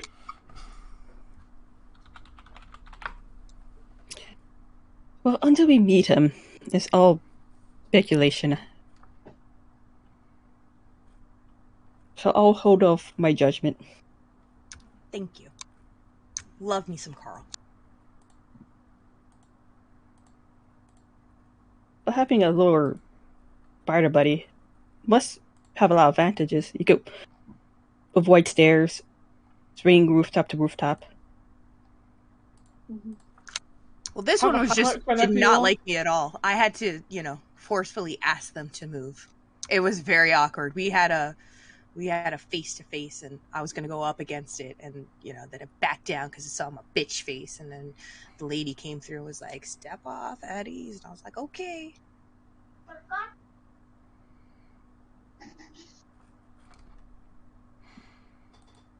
But yeah, so the guard will dismiss himself if you've got nothing else that you need to ask him, though. No, I want to talk to the speak freaky spider thing upstairs, because if he's what we're going to be encountering, I need to learn about them. Same. Okay. Let's go. Like as he said, you won't be able to. They're in locked chambers at the moment. Oh, I thought he was like guarding the door, like outside locked chambers. No, he stays inside. Anything No, comes no. in, he kills them. Yeah, they're Okay, that's literally fine, then. right next to the head of the house at all times. Oh, okay, cool. Lady Well, Cole, would you Taco, be so do kind you as to want invite them this? downstairs for breakfast so we may talk to them? Because I need to talk to this guy if this is what we're going to find in there.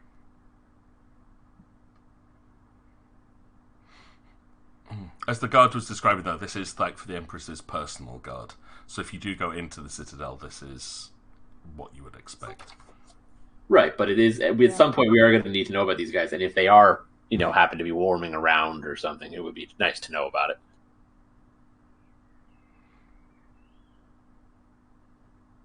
I need to know if they have really good vision and they're going to see us, kind of thing. I was thinking like how many legs you have to chop off before they can't walk.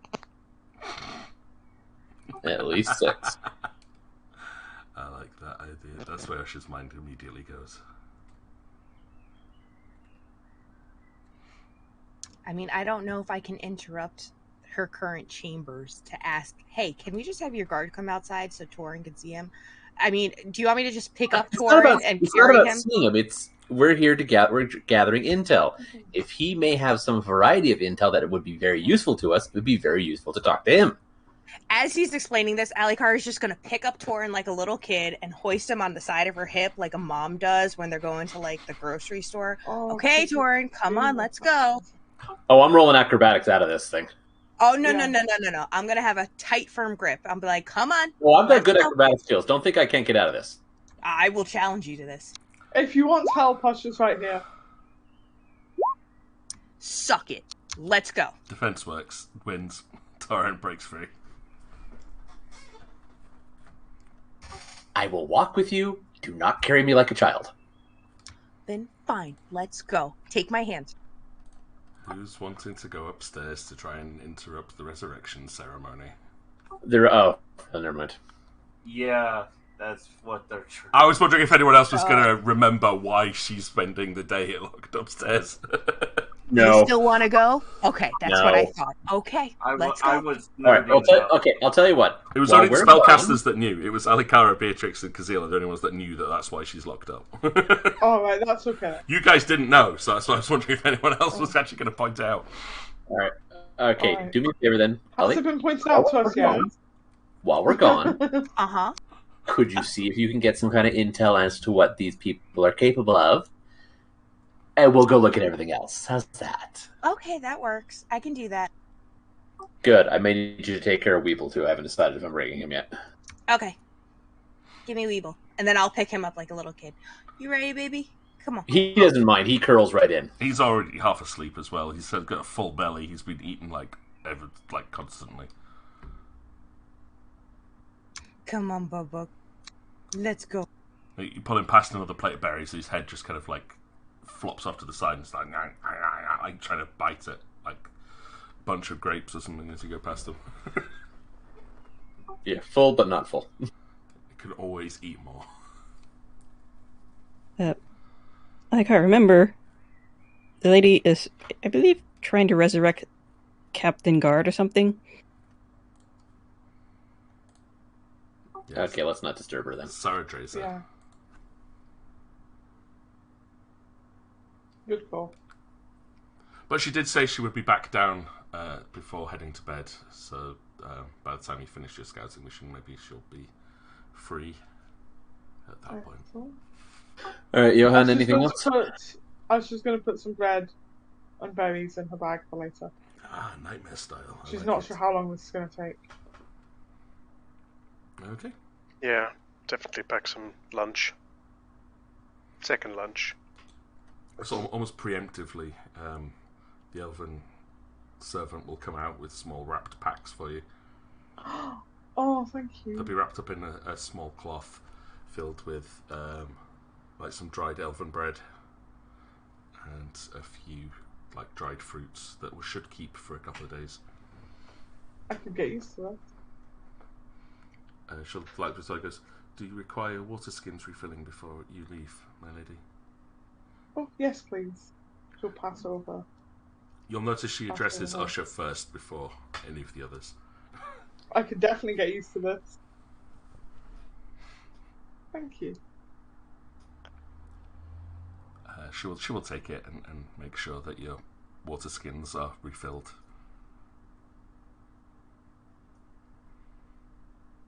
And if that's it, Yep, I think we're about ready. you guys can head out on your little scouting mission. As you head out of the house, you'll notice that the other guard is also awake and on duty and looks equally as shocked as you just kind of casually stroll past him and out the house. I shall kind of sheepishly wave at him as she goes past. He'll just kind of stare and his head will follow with his mouth open the whole time, just like, But at least he's been awake and on duty for a little while, so was actually told to expect people inside the house. Yeah. But it's just like, so you guys, Which again, is not just don't kill me this time. I'll try not to. Okay, so you head out to the house and you find yourself as dawn is breaking over the elven lands.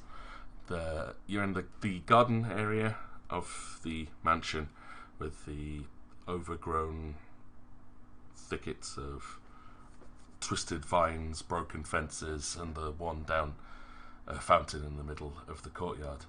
Before you towers the Drow City. I mean, it's a little distance. There's a short walk as this manor is just outside the main city walls.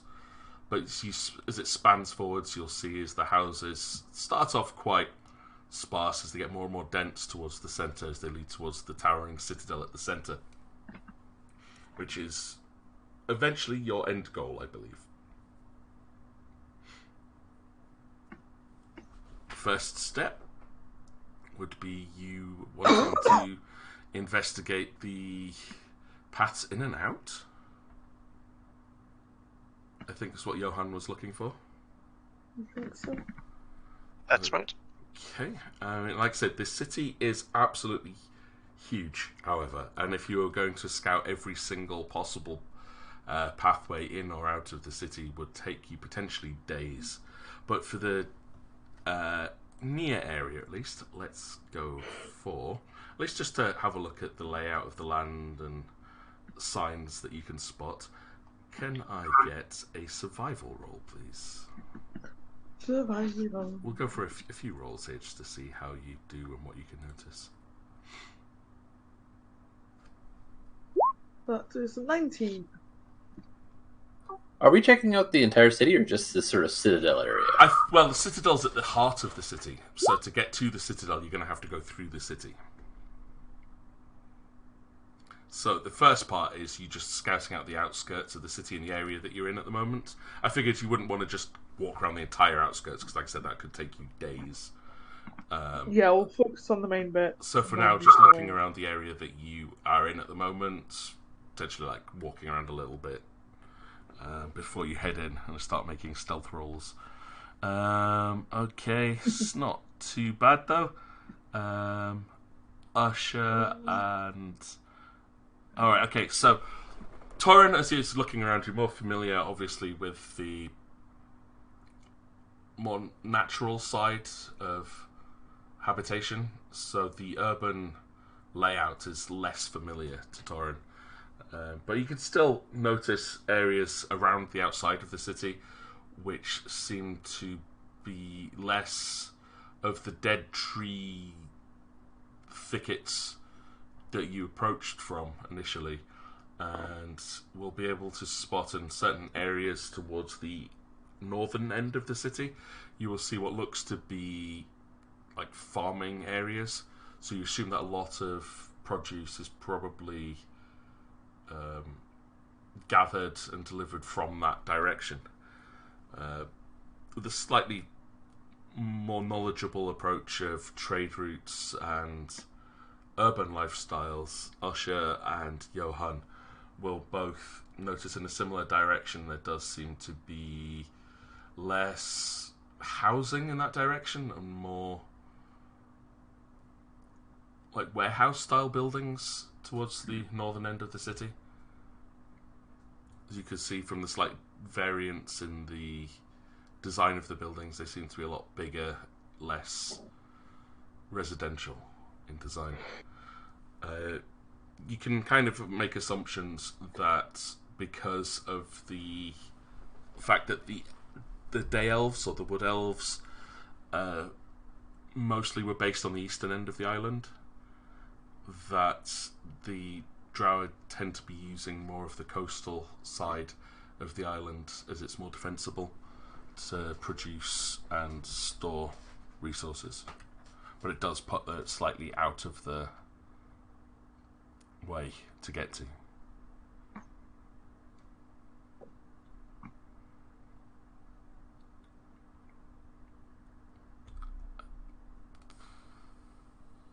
Plans from this point? Okay.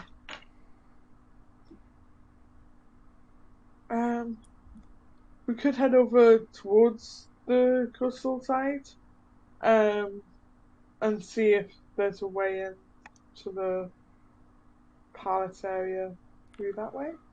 Well, there looks like there's going to be ways to get into the Citadel from any direction that you approach the city from. Oh. There's no like right. The only walls that you can see are actually on the Citadel itself, which is off like deep into the city. The rest is more like a suburban area on the outskirts of the Citadel. All right. So the approach is going to be scrap, I said. not too difficult, but obviously the citadel itself, that will be another matter.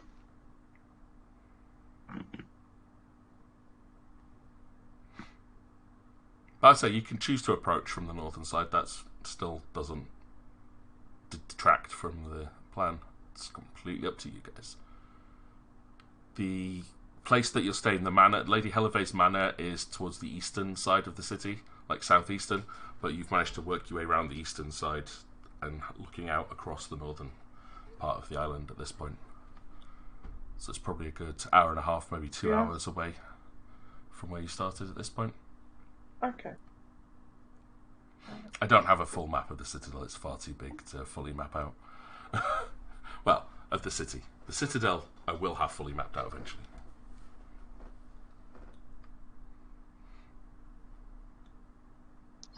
If we're going through the north entrance as well, it won't make it so obvious where we've come from. I like that. It's a good plan. Okie dokie. So you go to approach in from the northern end of the city. I think now's probably a good time to start making some stealth rolls as you wanting to approach quietly.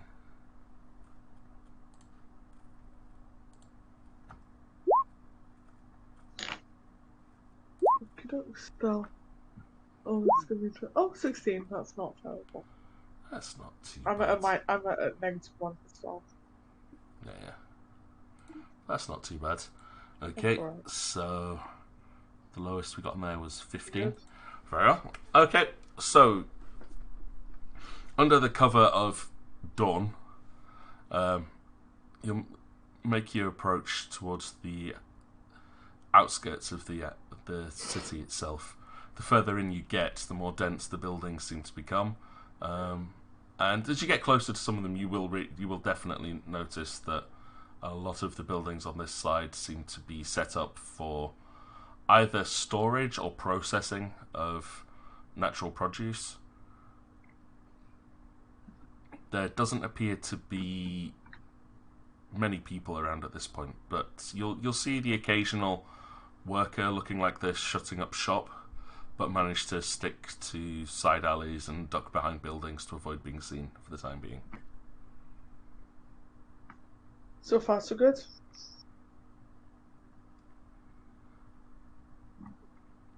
As you venture further into the city, you'll move past what would best be described as the industrial sector and more into, say, suburban residential district, which is on the outlying areas of the city. Now, this is the point where I'm going to switch maps, as because this place is becoming more dense, you will start to come across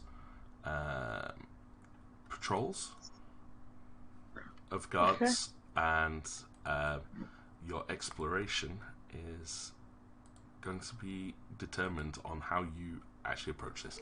However, I need to copy across Usher, because you weren't initially on the scouting party list. Yeah. And completely undid all the plans I put in for the Usher section. Oh, sorry. I didn't realise. Because you told me a month ago you were going to go and pray to your god, so I planned out a whole thing for you. Oh, sorry. It's alright. I thought better of it, especially like as splitting party and stuff. I didn't want to like take out a bit that was just me. I thought it was better if I was with other people. Sure. And you said Weeble's not going with, so I shall remove the Weeble. I just felt he's not likely to be visible, and I don't know. No, that's absolutely cool. Right. So, this is the point where I go, I hope you're not using Google Chrome. Oh, shit. Oh. Hang on. Let me switch back over to... Okay. No, because I've been using Chrome, and this map was killing like my browser. Just the frame rate dropped to nothing. And fingers crossed it works. I have Edge. Is that any good? I hope so. Or should I download Firefox? Oh, come on, you stupid thing. Let's see how this goes. There you go. Switch browsers.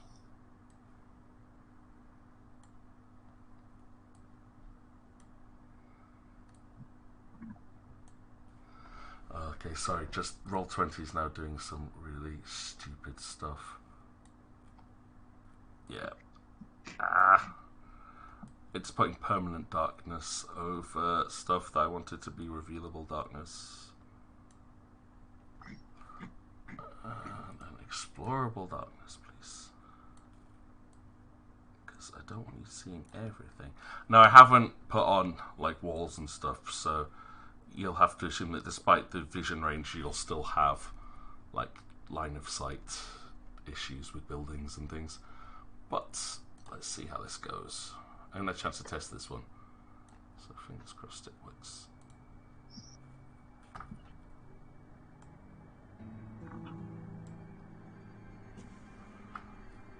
Okay, so hopefully that works and you can see yourselves on the right hand side of the map. It's time for a drink, that's all.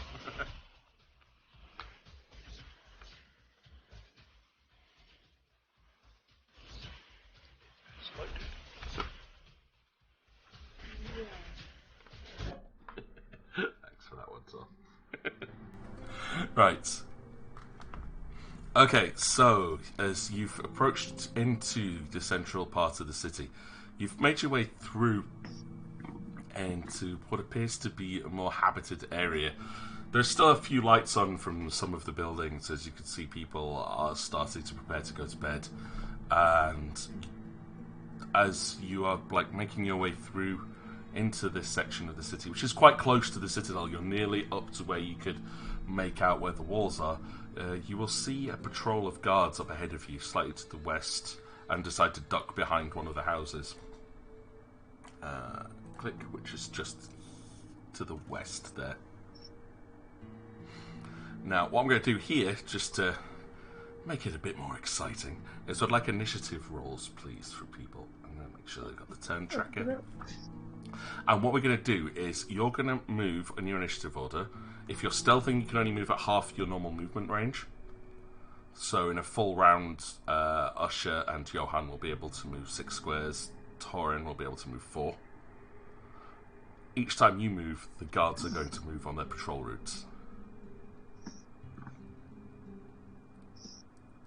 If they get within line of sight of you, they will make a perception check to see if they spot you.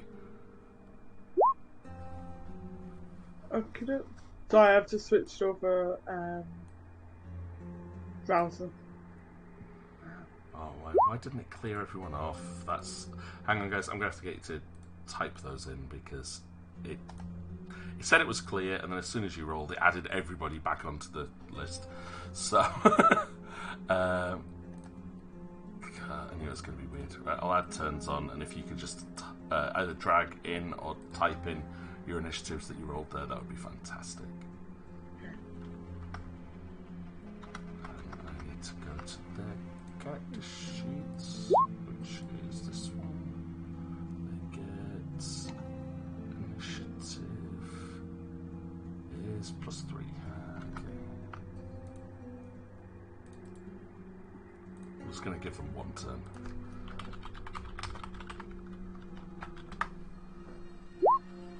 So they will all be operating on an initiative of 18.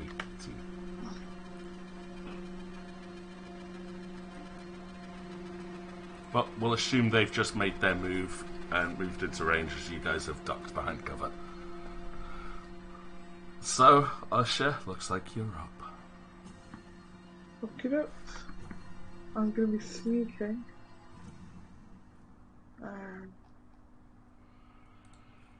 Just forward, I guess.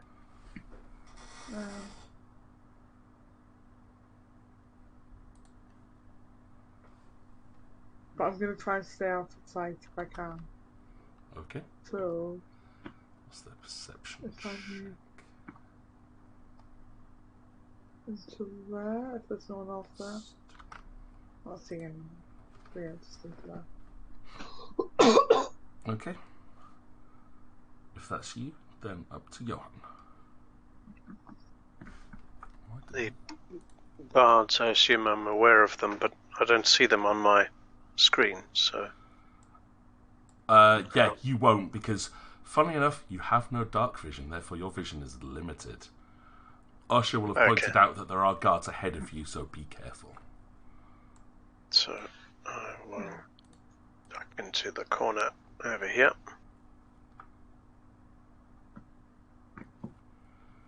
Maybe if I zoom out on the I think. stream version. I'll have to do. Is that what they are? Yes. Okay, that's fine. The ones that you've seen, at least. Yeah. Why did the music stop? That's Because they're very sad. faint. There we go, that's better. Alright, if that's Johan's turn, then it goes to Torin.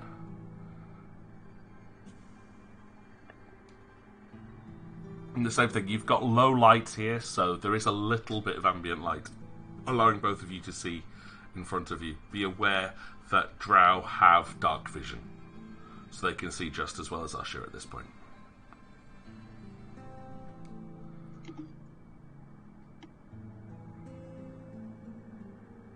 I'll just probably stick relatively close to her as best I can, but, being short and all. Oh. Okay.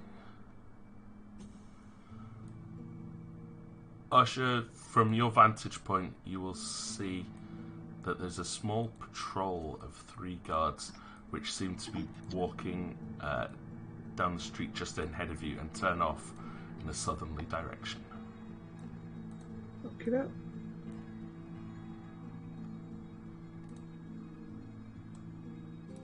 And it's back to you. I'm gonna make a mental note of that. And I'm gonna head.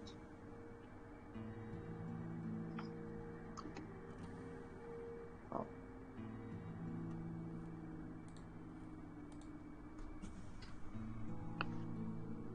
I'm gonna stay in like as close as I can to the buildings. Yep, that's a good idea. Just yeah. Because you can only do half movement when it's stealth, can't you? Yep. Yeah, so that's fine.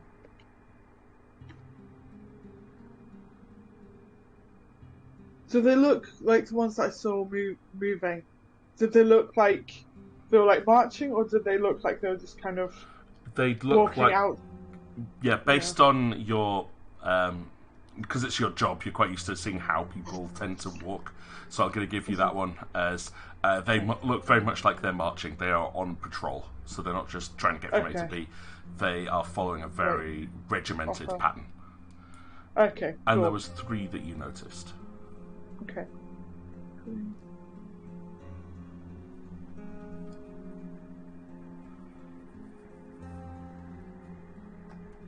So they're quite well trained as well. And taking it seriously rather than just, oh yeah, I'll, go around this way again, kind of thing.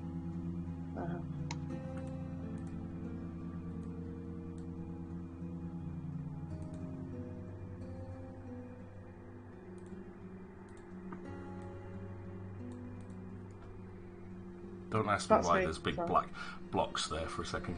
I wonder if I Oh, move, right. if I move Usher for a second, I wonder if that fixes it. No. I honestly No, have it's no just- idea what Roll20 is doing at this point. It's doing some really weird things with the darkness. I don't know. Kind of permanent darkness. Reveal. Like, stop hiding everything, game. Oh, it's gone. Oh, yeah, got rid of some of it. Okay. Yeah, I'll do. I'll do for now. It's like, why was there a big black rectangle? I don't know. Let's head north, guys. Let's go towards the big black rectangle. There we go. Alright, so Usher's moving on ahead. Johan and Torrin. Torrin, it's the 3 of you can basically keep, like, move together kind of thing. Yeah.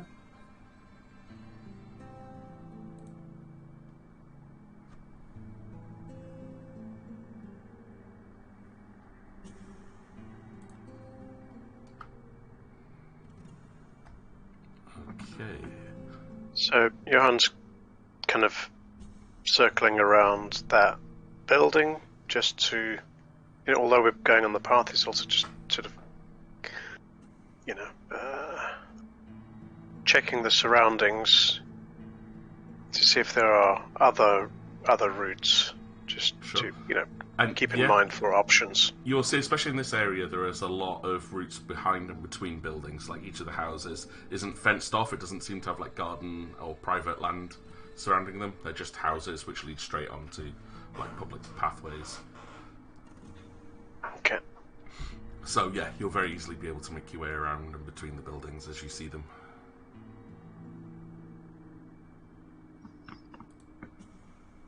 I think that was. Okay, right. I'm hiding in a bush.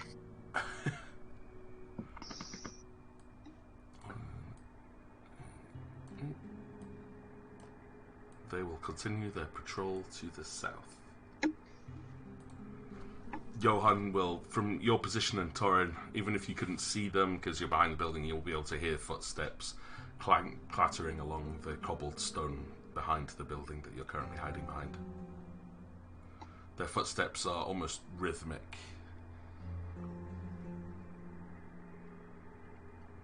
but you don't detect the sound of like clanking metal, so you can assume that at least they're not wearing metal armor.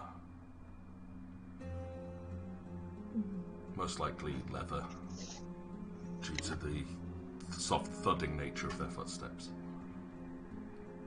And it's a standard 2 footsteps, right? Not like 8 skipping Yeah, footsteps. they're human footsteps. You're hearing the plod, plod, plod, plod. Because apparently that's the thing I have to ask now. Well, you're in drought country. Background to Usher and the party. Okay, right. I'm just gonna like motion to them. 1, 2, 3. Because if there's just been a patrol, it's not that likely that there's gonna be another one coming. At least not right away. So I'm gonna actually. Oh no, because there's that bit of building there, so they shouldn't be able to see. Yeah, those you're two still. standing I'm there. keeping check to see if you cross line of sight with any of them. Okay. Thanks. Yeah, I'm counting on that bit of building, and she's staying quite close Yeah. into that corner there. Cool. So Johan and Torin.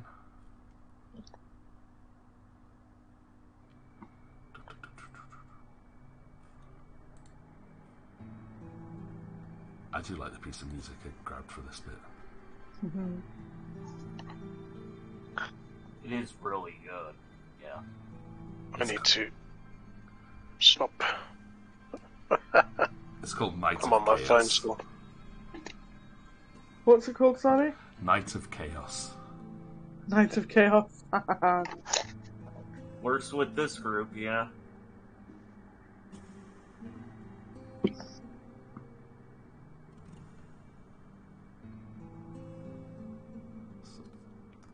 Torin sneaks up behind Usher, making a dash to hide behind one of the corners of the buildings just across the street from her. Johan follows up behind,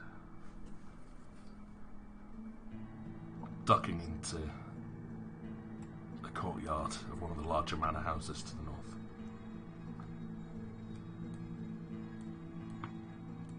I go from house to house, hiding behind downspouts. Usher, give me a perception check. Oh, They're crap, also going to look do at the that. same thing. Oh crap. Perception. They do not see you. 2. Please let me see them. 18. Yeah, with 18, you will notice that the patrol at the end seems to be turning around and coming back. Ashley's gonna like duck back, and is it her turn just now? Yep. Actually? Can I do that? Yeah. She's going to quickly motion to duck back, and she is going to put 1, 2, 3 back into there.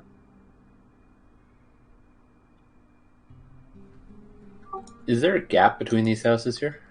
Yep, there's a gap that leads up through there. I mean, like, particularly here between the red and the grey house. It Oh. looks like there's trees or something. Yeah, Or bushes. that's one big building there, with the trees and bushes overgrown over the rooftops. Let's say the only gap you've got is the one that leads northwest between the smaller building there on the left and the bigger one on the right. Oh, this is tense. Seeing So, Usher dashing back, Johan's gonna join her. 2, 3. Actually, down this side. Yeah. How big are these barrels? big enough for a halfling to jump into. Are they sealed? Do you want to find out? You could take one of your. You could take. I was more wondering, can I sort of tuck myself in the space behind them here so I can't be seen? Sure.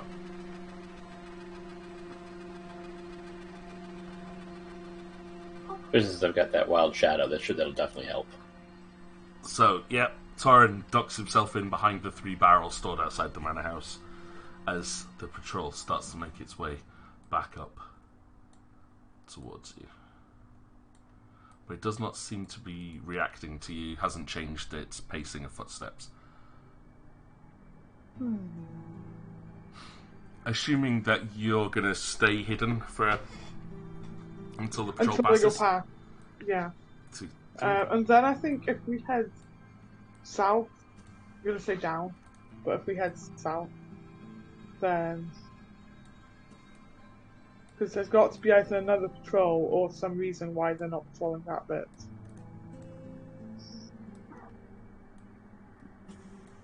Right?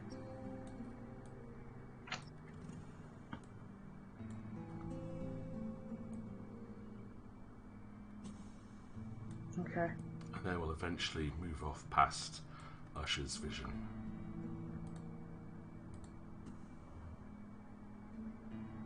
Okay. If you can't Right, see them, still they can't sneaking, see just you. Still sneaking just in case. So I should just move down a wee bit.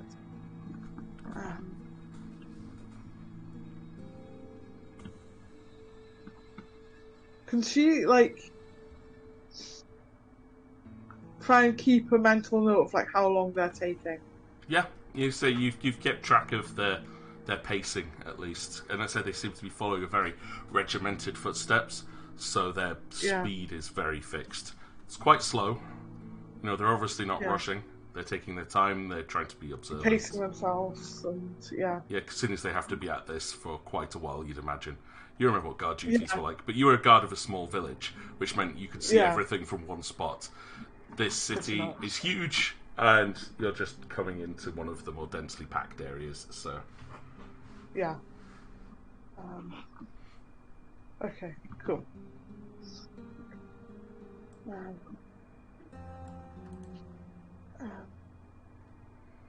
But yeah, it's up to Johan and Torin at this point. Yeah. Yep. Johan's going to come down this way. Start looking out this way. Just to the edge of the buildings. It looks clear.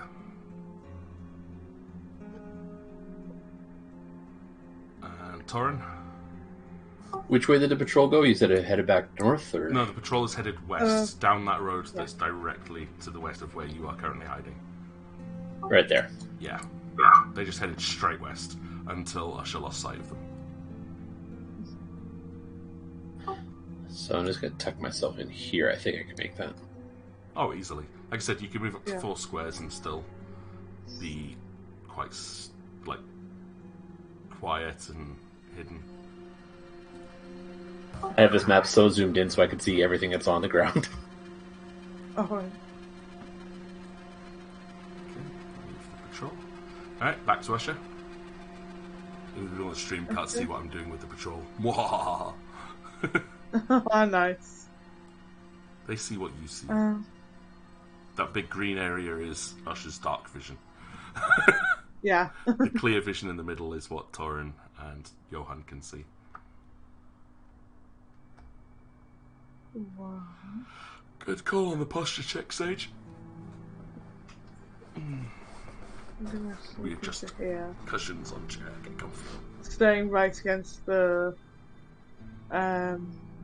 buildings. Okay. Just to be sure, but yeah, she's moving up to there.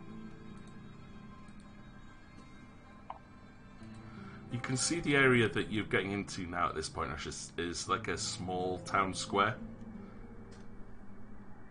There's signs of potential meeting spots around here, and you can see this is the area that the guards circled around before heading up back north.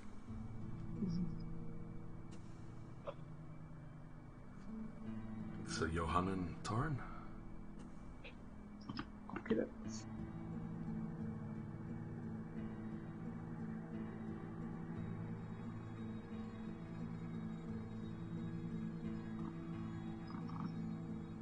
Just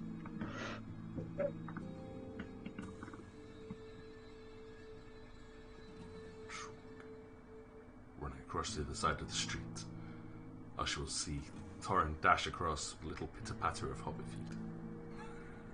Oh, there's no pitter patter. Hobbits are quite quiet. But this is on cobbled stone. This is not the natural environment of the halfling. But it's okay, because no one else is around to hear it.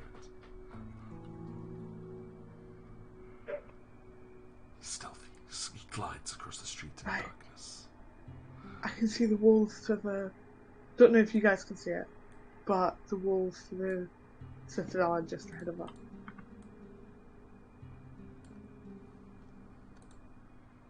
I'm going to take a quick peek down here.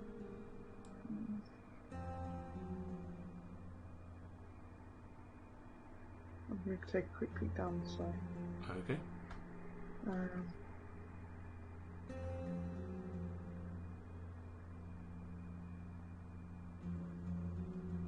Yep.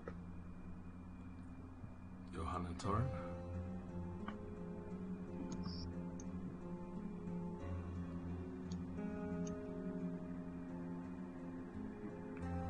Yeah, Johan, you'll be able to make out the first series of outer walls that guard the outside sections of the citadel. Yep. These are towering black walls of ancient stone that reach hundreds of feet up above you. From the outside view that you saw before, this, like, the citadel itself is way past these walls. You'd have to get past these walls to be able to get into the inner sections of the city and then work through to get to the actual castle section. Now that Johan's up and close to the wall, he's going to have a look, see if it's possible or if we're going to have to use the gates as our only option. I think this requires a check. Which knowledge check would it be? I think it's knowledge dungeoneering, possibly. Okay. Which he check. has. I think dungeoneering. Oh, engineering would also work. Engineering is better, but I would allow dungeoneering because it covers spelunking and caverns, so it's kind of like the ability to get into places. So I would allow that. With a 17, based on the height of this, you think that even possibly on a good day, if you could see clearly and you had lots of time, you would eventually be able to scale this wall, but it would be very difficult. Due to the height, it would be incredibly draining, and you think anybody that was into any kind of encumbrance or armor would find it impossible. Unfortunately, due to the height as well, the chance of you being seen while doing so would increase the higher up you got, as you got less and less cover. Fairly expected, but yeah, it's worth checking. Yeah, it's like, oh look, there happens to be a window a few feet up. But yeah, this is a purely defensive wall, so there's no utility designed to it. From what you can see at this point, you're probably going to be looking for a gate access point. Yep.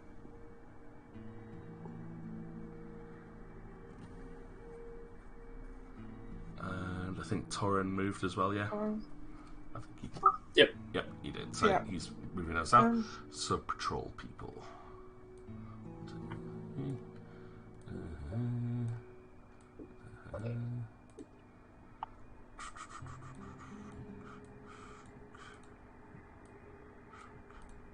Okay, round to Usher. Okay, I was going to ask, how high is the wall compared to the building? Because like you've got a couple of buildings here that are like quite close to the buildings that you're around at the moment are mostly 2 stories tall, so maybe 20 meters at tops, like at the highest point of their roof. Whereas the walls themselves are somewhere in the region of, like I said, well over 100 feet. So you're looking at possibly 30, 40, 50 meters tall, depending on which point you're coming at. Okay. I see what you're getting at, though. Good idea. Yeah. So if you were going to try to scale it, then climbing on the roof of one of the houses could give you a bit of a head start. Bit of a head start, yeah. Okay. Maybe worth bearing in mind, but like way at the back, I think.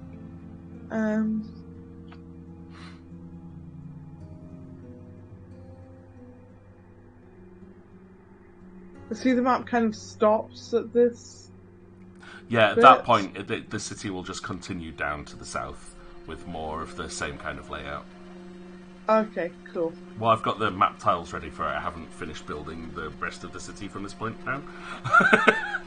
Okay, cool. But it does exist, Right. and it just continues down with more residential areas that kind of circle around the central citadel. Okay. I just figured it was worth just having like snapshot parts that you could explore. It's mostly very similar in layout. Okay, cool. Right, so now we'll go. Right. But yeah, looking down there, you'll see there's a big manor house which you would have to make your way around and would run the risk of bumping into more patrols that way. But let's say that's a good reason for not going too far.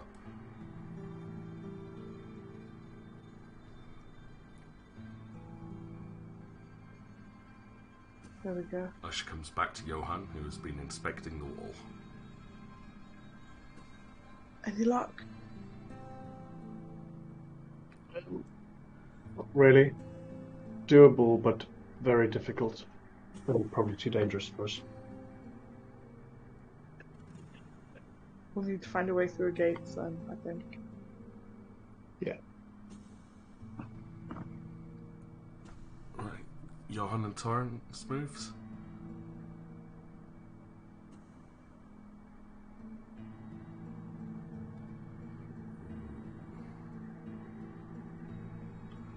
Right, Johan, give me a... I'm going to make a perception roll. Give me a perception roll yourself, please.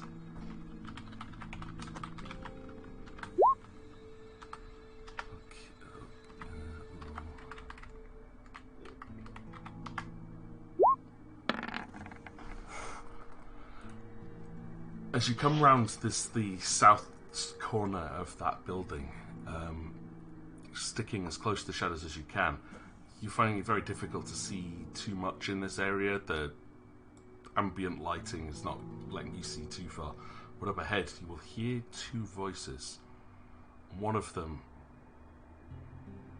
seems like suddenly, instead of it being a whispering voice up ahead, becomes a more of a alert voice, like a say, "Did you hear that?"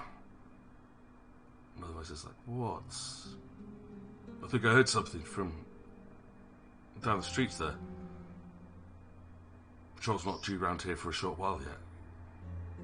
"Oh, you're just hearing things. It's probably just one of the late shift coming home." Meow. Really? Are you doing this? No. I was It's joking. like, I had an animal! Meat! So he goes, "I'm going to go check it out. You stay here." Jan hadn't finished moving, but of course if he'd seen and heard that... That's why I made you, before you went any further, that's why I made you make your perception check. Yeah. So there's a male and female voice coming from somewhere further up to the west, in front of you. But because you've heard it, I will allow you to finish your move and quickly jump back somewhere into hiding. So... And make another stealth check, please. Yeah. You got spotted. Woo. Okay, much nicer. Much nicer. Okay, Torrin. And Johan, you are within speaking distance of Torrin if you wish to warn him. I will definitely want him. Torrent. This goes... Tor just sort of hunkers back down against the building he's standing beside. Very good. Johan's going to keep an eye out for where Usher is. Just to see if he can wave to her when she comes in sight.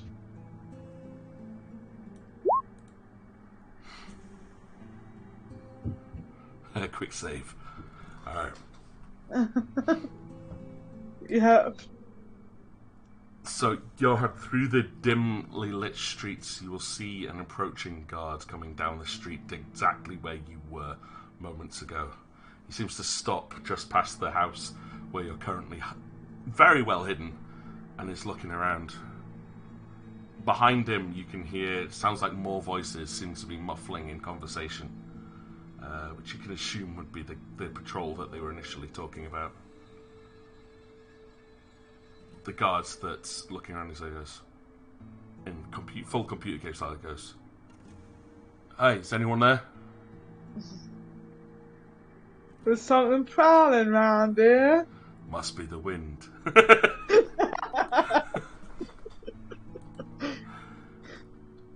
What's all this then? Turns round and returns back to his post. That was a very good stealth roll, Mr. Johann. Alright, back to Usher. Okie dokes, will Usher have heard any of this? No. She's a little bit too far away. Okay, she's And behind a building. happily oblivious. Yeah. So, I didn't think so, I just thought Yeah, worth checking.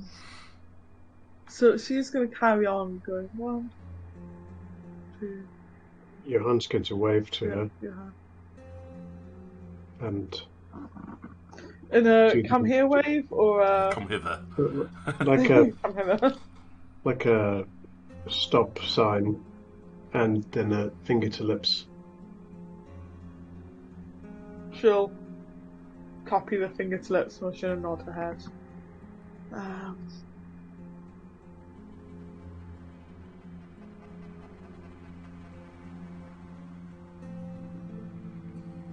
Three of you are kind of hunkered around the same building at this point, so if you're wishing to talk, it is a free action. But we need to whisper, because obviously there'll be Yes, people in that building. whisper. I'm going to assume, I'm not going to be mean, I'm going to assume that any conversations that you have are done in whisper unless otherwise stated at this point. Being the fact that you're trying to be quiet and sneak through the city, it wouldn't make sense for you to suddenly go, "Hey guys, I think there's a patrol up ahead." And then you see all the lights turn on the building. "What's that? Who's outside?" Easily wake up the whole city. "Oh well, stealth's over." Yeah. This is not that story. No, I'm not that GM. I'm going to assume that because you're being stealthy, that you also being sensible at the way you speak, unless you want to make noise, in which case, please do specify. Say, "I raise my voice," or "I shout." Until you do that, it's this assumed. isn't paranoia. Yeah. You didn't say it, so you didn't do it. I'm not that mean. There was someone that one GM. Luckily, I wasn't in this game. Otherwise, I'd have died a lot as well.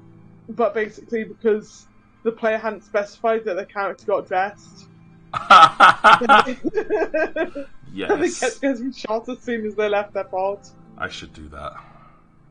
Should do that more often. Well, you didn't specify you were getting dressed in the morning. Like, I assume that people are taking their armor off when they go to bed and getting it back on in the morning, for example, you know. And Yeah. unless you specify, "I'm going to bed in my armor," it's like, it's sensible. Yeah. No, you've never seen me play a stealth game. Just, I try to be stealthy and I hit the wrong button. All of a sudden, I'm casting a nuclear devastation spell, and everyone hears me in the city. that's why I don't do stealth. I hate stealth in games. It's like, there's no point. I'm too impatient. No one will see you if they're all dead. I've only ever got the bad endings from Dishonored. I got a completely unseen ending, but it took a lot of reloading. Oh, that's just tough. I tried, and I just lost the patience. Okay. I use up all my patience at work. I don't have much time. So Play stealth games with them. "Hello, small children. I'm going to hide. You have to see if you can find me." And then just go home. They'll just run Oh around. no, I do the you hide and I'll see if I can find you. And then go get a cup of coffee. Every so often I'm like, "Oh, they're really good at hiding. I haven't found so for ages." And you're not actually looking. And then just carry on, just like doing other stuff. Yeah, I love that. Kids are so gullible. And then like, "Oh, I'm so good. You couldn't find me." And it's like, "Yeah, I'm really bad at this game, guys. You're amazing." Okay, anyway, back to the actual stealth mission. Yes. Johann will explain Oh, it's got me to on edge though. what he saw, and the close call, and the fact that there were a few other voices. Yeah, there's multiple voices now.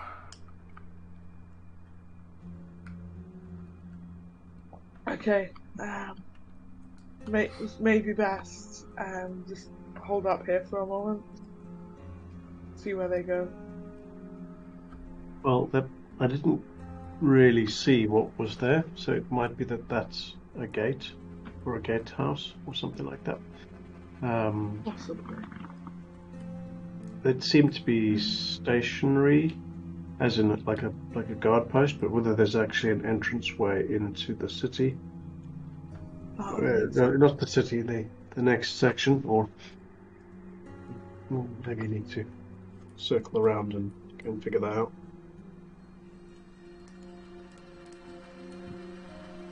Oops. No, don't do that. Oops. Um, That's never a good thing. I accidentally pressed something and it opened up a window that I didn't want. Oh, okay. It's all good. Yeah, so from what Tasha can see, this bit does look like a gatehouse, doesn't it? Potentially, there is a much larger part of the structure up ahead. You'd have Yeah. to get closer to be able to see if there was a gate through, but it is definitely different to the rest. Okay. So if we went up around this way, we might be able to get to here and see better without them necessarily seeing us. Maybe? I suppose it might depend on what their height elevation is. Yeah.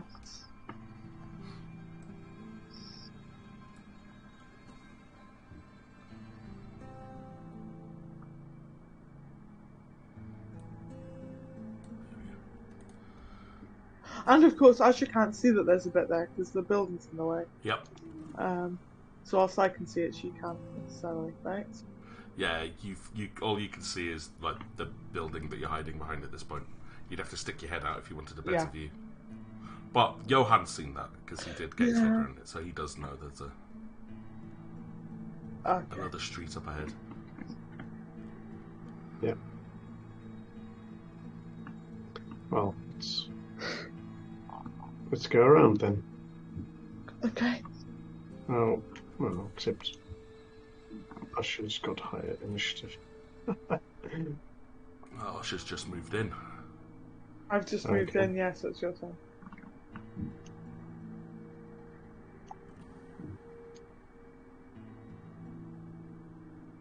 At this corner of the building, Johan's going to more carefully peer down to see what you can see down this alleyway here. Okay. Currently, Good here. as far as he could see, nothing down there. Okay.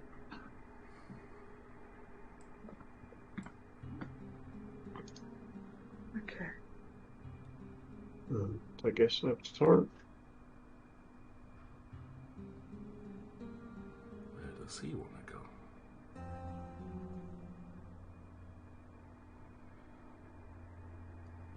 So a Weeble comes Cool. tearing out of the darkness, just to go and attack everything. Okay. The halfling shuffles his way down the streets behind these back alleys. Hey, hang on. Guards get a turn before Oh, you. sorry. Bit eager there. Just a bit, sorry.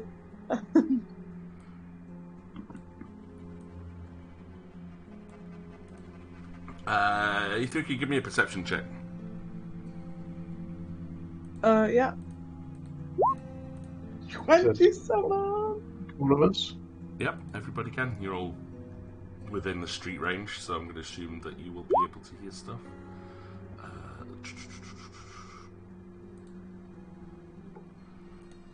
Okay.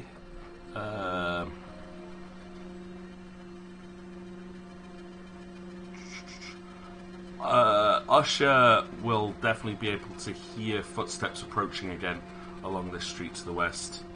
Again, it seems to be that regular rhythmic patrolling footsteps of at least 3 people. With that roll, it's like, yeah, you can. Okay. Sounds like the patrol's coming towards you at this point. The conversations are over. So whatever they were talking about over there, that conversation's finished. Okay. And there are now people approaching. Johan will not notice anything, but Torrin, you think you can hear, you could hear muffled voices behind from the other side of the house that you're hiding behind. They've stopped. That's all you'll notice with 17. Now it's Usher's turn. Okay, sorry. was a bit keen. That's okay. Right. I'm going to sneak. Whoops. No. 1, 2, 3, 4. Up to there.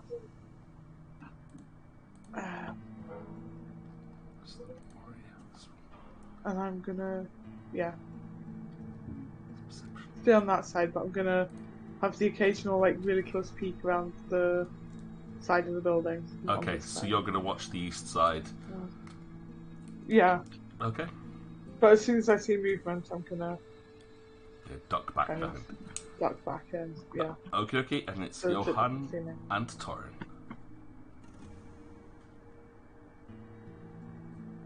So Johan's going to have a look up to the north Okay. and see, because he remembers that there was the other road that the guards might have been coming along. Yep. So he wants to keep an eye out on that side. He's going to sneak through the houses Okay. up here just to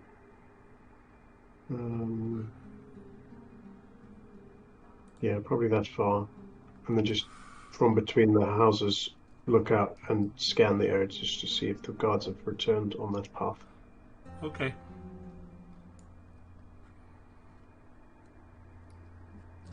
And then Torin. Don't imagine this is going to be going on for much longer. No.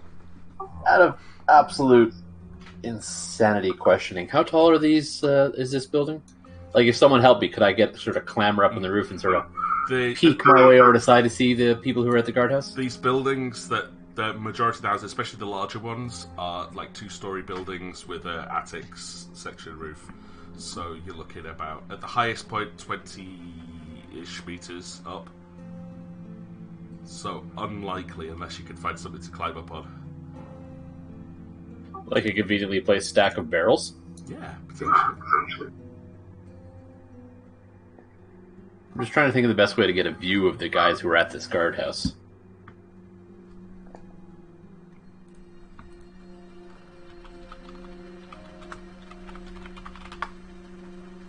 I'm going to move here and see if I hear or see anything of coming down this street.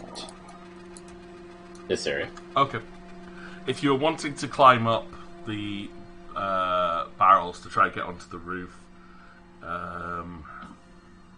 you would have to make a climb check, being the fact that there is... let's have a look.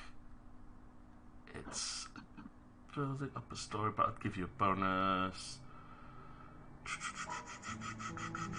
It would be a DC 20 climb check to get up there on your own. Right. Just If you wait a moment, Asher might be able to help you if you like gesture to show her what you want to do. Maybe. Yeah, I'll gesture over at her, sort of get her to join me over in sort of this area. Okay. Yeah. Let me just check that that's right. 1, 2, 3. 1, 2, 3. 1, 2, 3.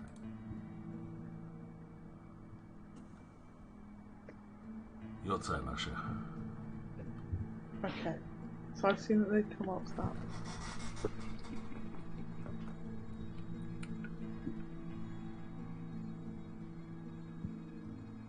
There we go.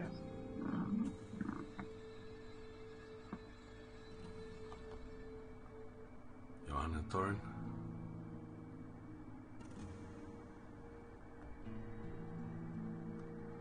Stop, Johan.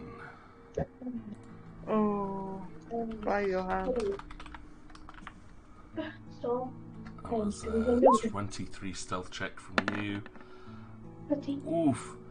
Okay, yep, they don't spot you. But you have no idea to know who might have spotted you, as you can't see anybody.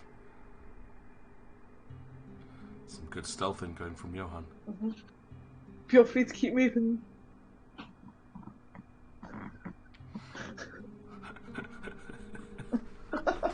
Oh, see, he was over there. Cup's found you. And he's angry. Cup? Cup was one of the NPCs from the first season of this. An adorable small child with an adorable lisp. He was just supposed to be a guy handing out invitations to a wedding. And the party fell in love with him. He ended up becoming he ended up being Ash's sidekick almost by the end of it. Yeah, Ash sacrificed her character to save him. Oh. Wow. Long live Cup. He was the best. And the sage absolutely hated him, right? No. At least not for the most part. It was just a kid NPC, you know. Not gonna lose my mind over that. Long live Cup. Long live Cup. Alrighty, your go, Usher. Can I hear which way the guards are going? Yeah, they seem to be going in roughly the same direction you were. Bad feeling about this, guys. Right.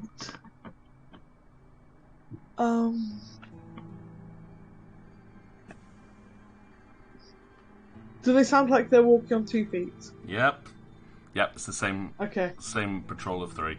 Same patrol. Okay, that's fine. Right. I'm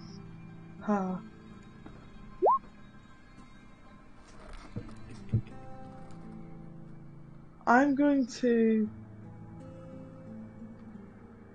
Well, they're going to come around that corner anymore. So I'm going to motion to Torin to forget about climbing up onto the roof for now. And duck around this way. Hold on.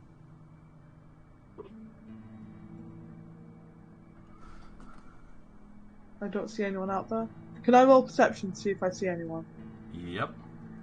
Because I'm wanting to look around there. 11. Nope. Nope. Okie dokes. That was At Usher's request, I'll move in a little, Still check. What's a 16? so that I'm more hidden by the road. Okay. See this bit here? This wee square. Is that like a tent or something? It's like a tarpaulin over the top of some crates. Alright, okay. I'm going to hide behind the crates. What? You okay? However, you've had to step out into the street a little bit to get past from that. And as you move out... I have, yeah. I didn't see anyone. You didn't. And I wasn't aware there was anyone there. Exactly. So you made a decision based on what you saw. However, Yeah. someone up ahead, you'll hear voices from the north. Again. Hasn't the patrol already gone past this section? Yeah, why? Sure, I've just seen someone moving up ahead. Draw your weapons. I think we have intruders. Oh no! Oh no, sorry guys.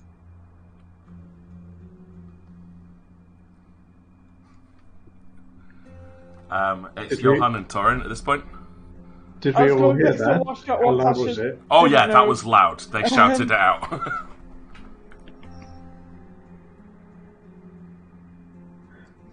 I think we should make a run for it.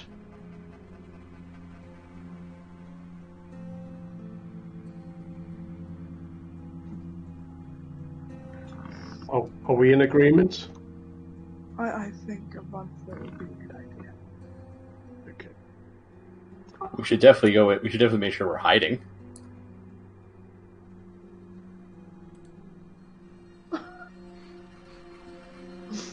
Are the barrels big enough for you guys to hide in too?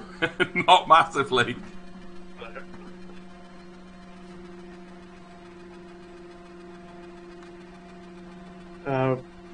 Did you say it was from the north side? Yeah. Was the From the sound north, yeah. Shouting? Yeah.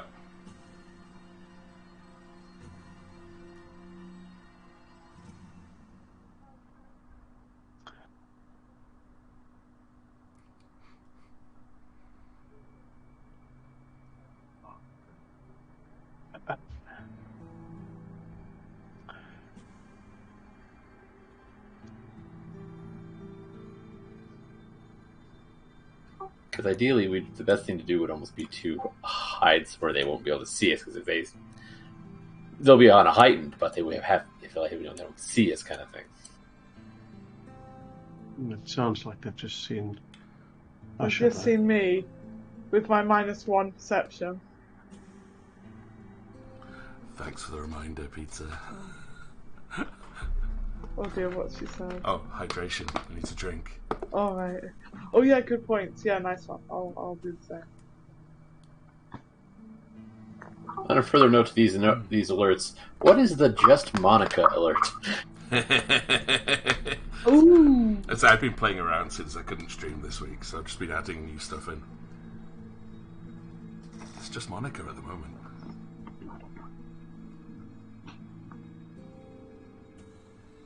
I'd have to wait for a different stream to try that, though, I think. Could be a good idea. Oh no. Pizza's trying. Oh, it's gone.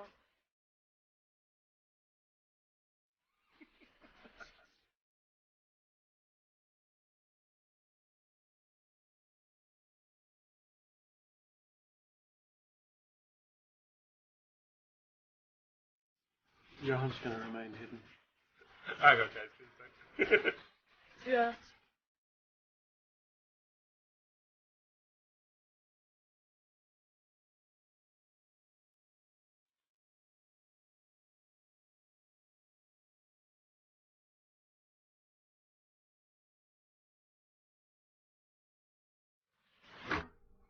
That's the Just Monica reward. That's awesome.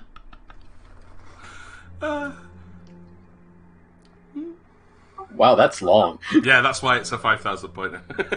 It's like, I Wow. might have to restrict it as well somehow. But, Yeah. Yeah, because I Just have have a it lot of just the whole stream. points. Same. Just have it hit the whole stream. Oh man, that's awesome. alright, so, thanks for the distraction. Anyway. So Eden had a very good idea. Do we have boxes we can hide in? The crates! Get in the There's crates! crates, It would take time for you to get into. and that's where they saw me move to. Yeah, so that's where they're going to be investigating. That's yeah. Don't suppose this table full of rings has an invisibility ring on it, does it? You could go and investigate if you want. It's right out in the open. Get to the chopper. Get to the chopper. Get down.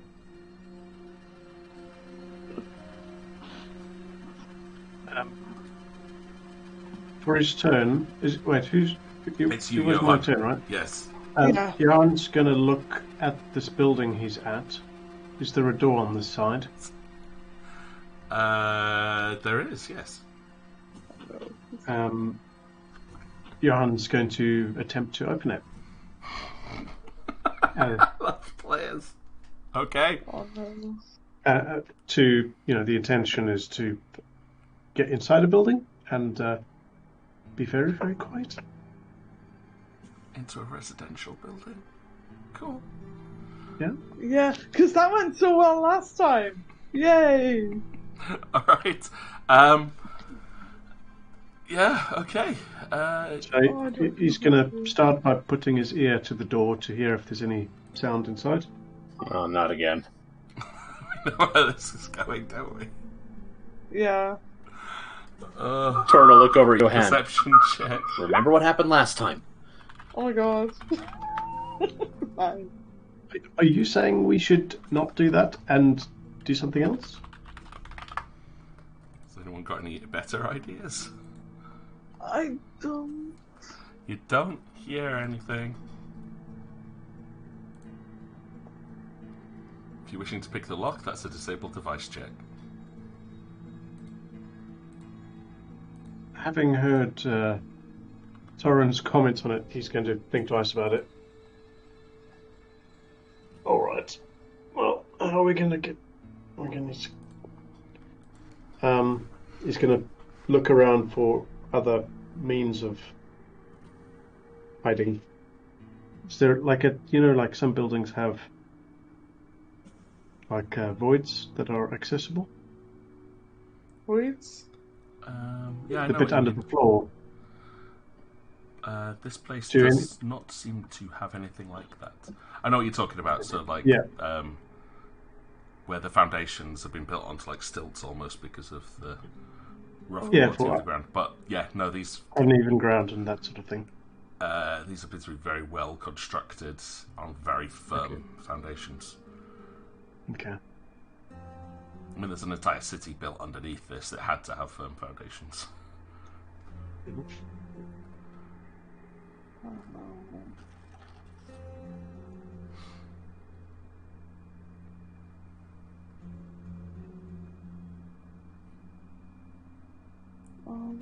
Because it's still up to I'm going to go and shut the curtains and put the lights on because it's got dark really quickly. Okay.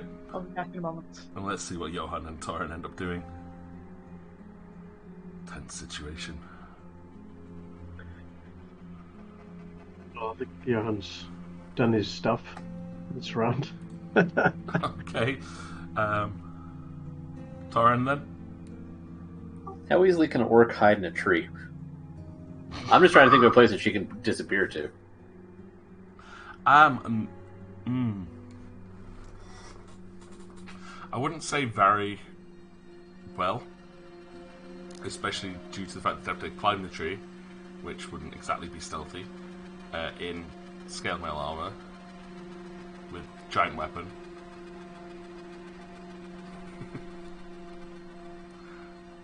Don't suppose a potion of protection from law will help anywhere here, eh? Not in this place, no. Yeah, worth a shot. Actually, let me double check. I'll double check for you just to be nice. Does it say? No, funny enough, these are not lawful.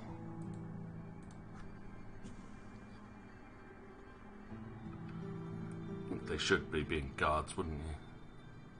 Where are the guards coming from? Sort of this area?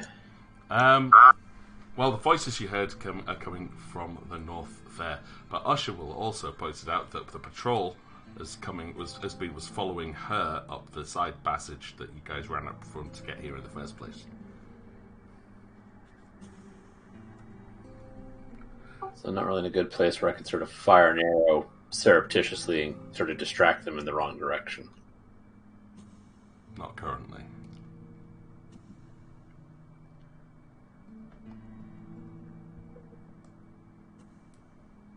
Back. Hello? Hello, hello. That's not the right response. Sorry? This one says hello. You know what the response is. General Kenobi! Hi there, Jeff. Hello there. Well, hello there. See? Hello there, General Kenobi. Right. Sorry, I wasn't listening. You alright? Yeah. I'm just a bit like, how do I not let Usher die? They still haven't decided without, what... killing everyone. Torin still hasn't decided what he's doing. Johan's decided not to break into the house, where the residents are probably starting to wake up hearing the shouting of guards outside. Yeah, that's probably a good idea. Just right this second, I'm in a perfectly safe location. I'm hidden. I'm just trying to think of a good place for you to hide. Yeah. How's your vertical? My vertical? Like, can you try, get up on the roof or something? I'm throwing out possibilities here. Let's see how high it looks. It looks like one of the big buildings. That'll be too high for me to climb up, I think. Yeah, Usher's climb skill isn't fantastic. What is my It's climb? +4. +4, that's not terrible, but it's not great either. It gives you about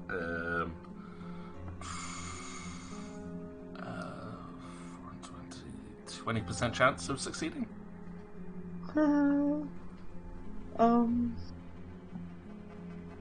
Yeah.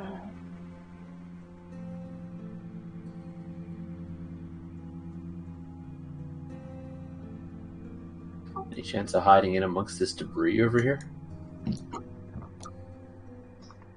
Possibly, but I mean, they're already looking in my direction, so anywhere I'm going to move, they're probably going to see, right? Mm-hmm. So our options are extremely limited. And once Torrens moved, it's their go. Yeah. And then it's mine, if I have a go. Because if we're going to get drawn into a fight, me staying where I am is probably the best idea because I'm hidden. I'm trying to think if she can use her guard knowledge and like she'd still have her guard badge and stuff. I mean, it won't be from there, but whether she can use that kind of bluff or intimidate their way out of this.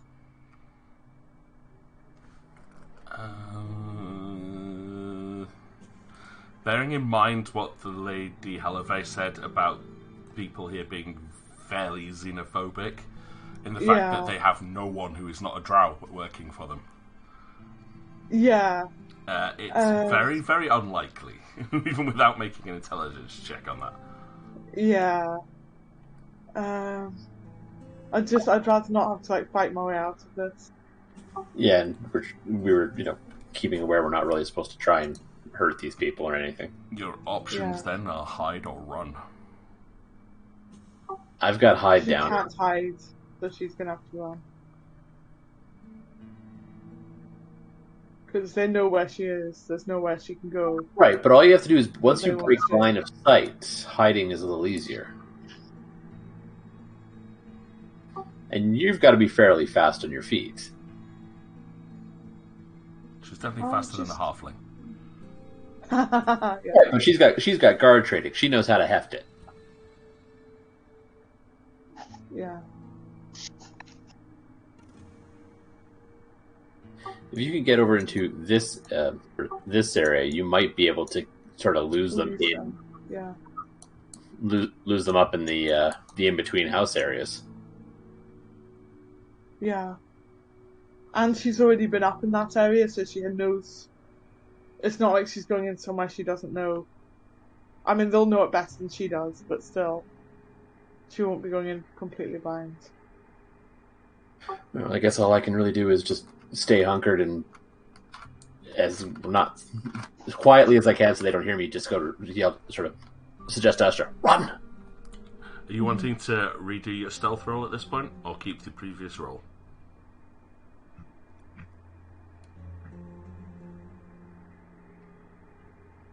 Who are you asking? Sorry. So it's his turn. He's deciding how he's finishing. Alright, okay, cool. What's my previous one? Your last stealth check was a 21.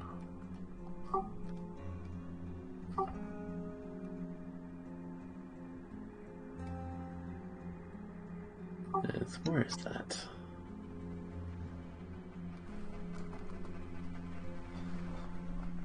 That's a 16. I don't think I'm going to get much better than that. I have to give you the option. I just thought that'd be fair. I'll hold on to it. Yeah. Okay. Alright. Patrol time. The first patrol is going to approach the courtyard where Johan and Torin are currently trying to hide out. I like how the music's gotten all like They got tense tense to go with that, yeah. and do That's not good seem timing. to spot either of you if they look around. 1, 2, 3. 1, 2, 3. Another patrol from the north moves down from a northern passageway across from Usher. Weapons are drawn. The one at the top middle seems to be wielding a crossbow. Oh crap. Makes another attempt to see her. She does. Yeah. And That's a therefore pretty good will roll. make a shot. I am ducking behind the Yep, so I'm Okay. going to give you... You're going to Okay. have cover for this. What's your armor class? my armor class is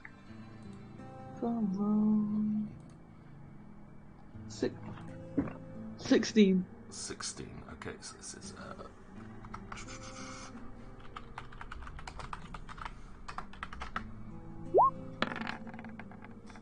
Oh, that'll be a hit as the crossbow bolt flies out and slams into Usher's shoulder. Shoulder, yeah.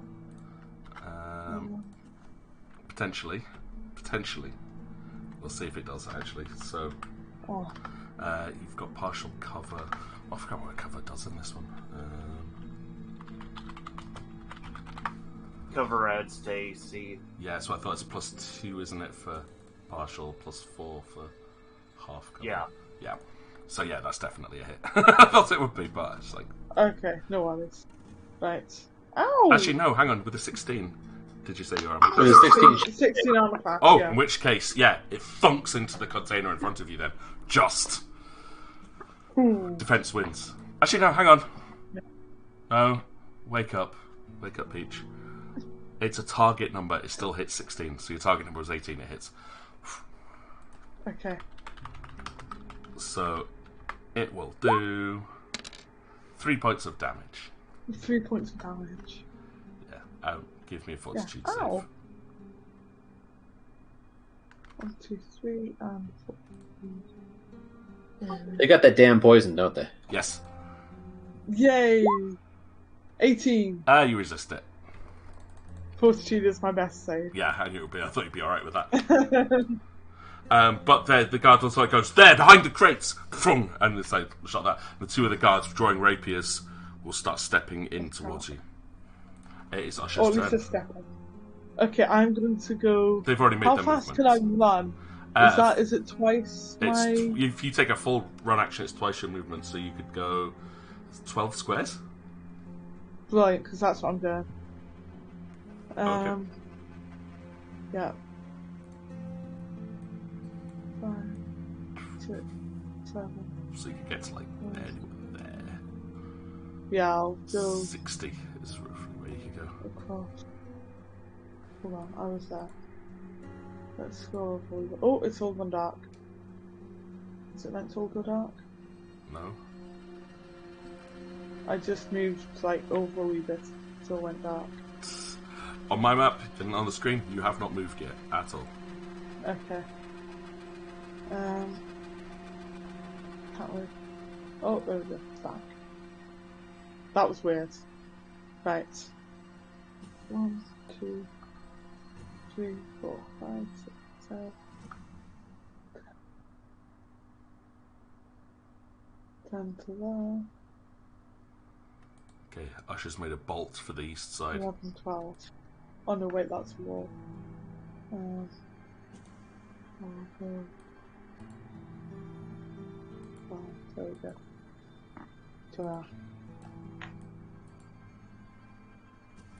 Yeah, that'll be 60. Yeah. Okay, Johan. Cool. Having seen her just bolt, he's gonna, well, keep still and maintain cover. Be as quiet as possible. Yeah. Good idea. Okie dokie. I'll lead them off and then you can sneak out after me. Just checking what Johan's stealth check is.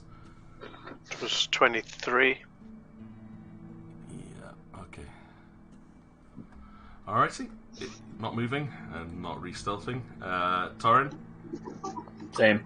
Okay, so back to them. The 3, 1, 2, 3 are gonna give chase.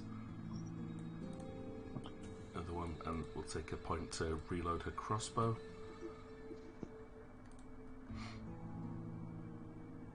The others are gonna move in. Very close to where you guys are hiding, and get another perception check.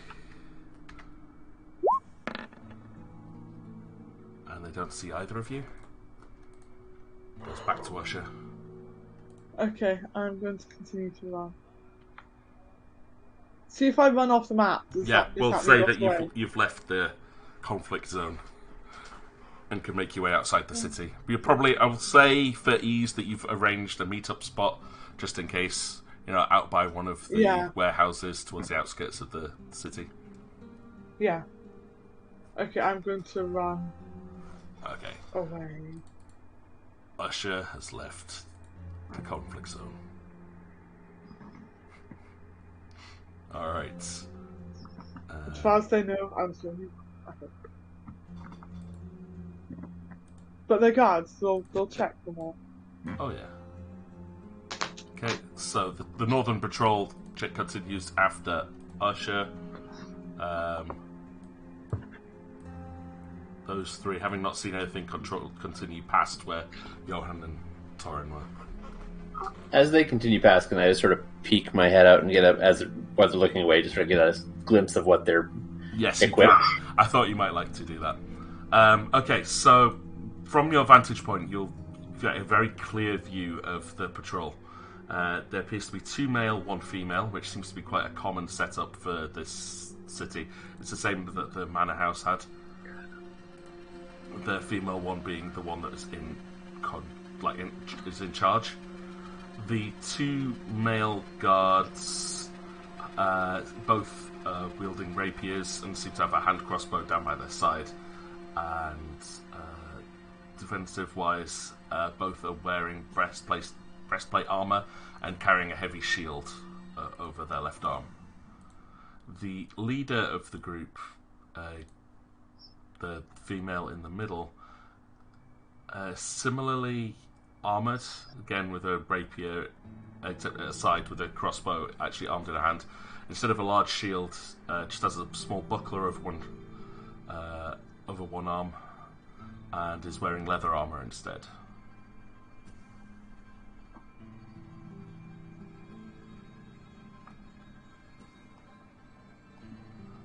I think that's pretty much it. Though you'll notice the leader has a couple of potions on her belt and a small pouch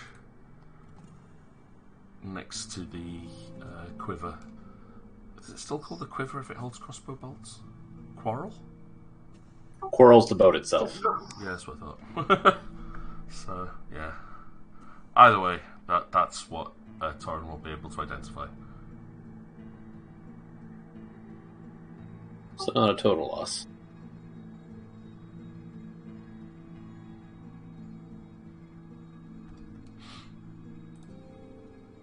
But assuming that you guys stay hidden for a while until the patrol is gone, they will appear to circle back round to the south, and you will hear voices again from the other side towards the area that you assumed was the gatehouse.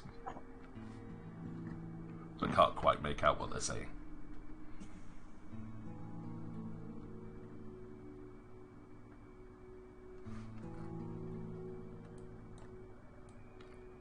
Up to you two what you do now. Usher has fled the scene.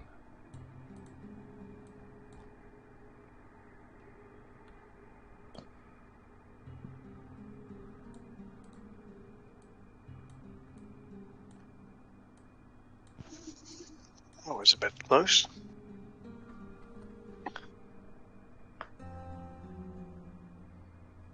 Still want to try and see if I can make out who's at the guardhouse. Yeah. There are Good some idea. barrels. There are some barrels at the house to the south. I could sneak around them and basically be completely obscured as I peek around that corner.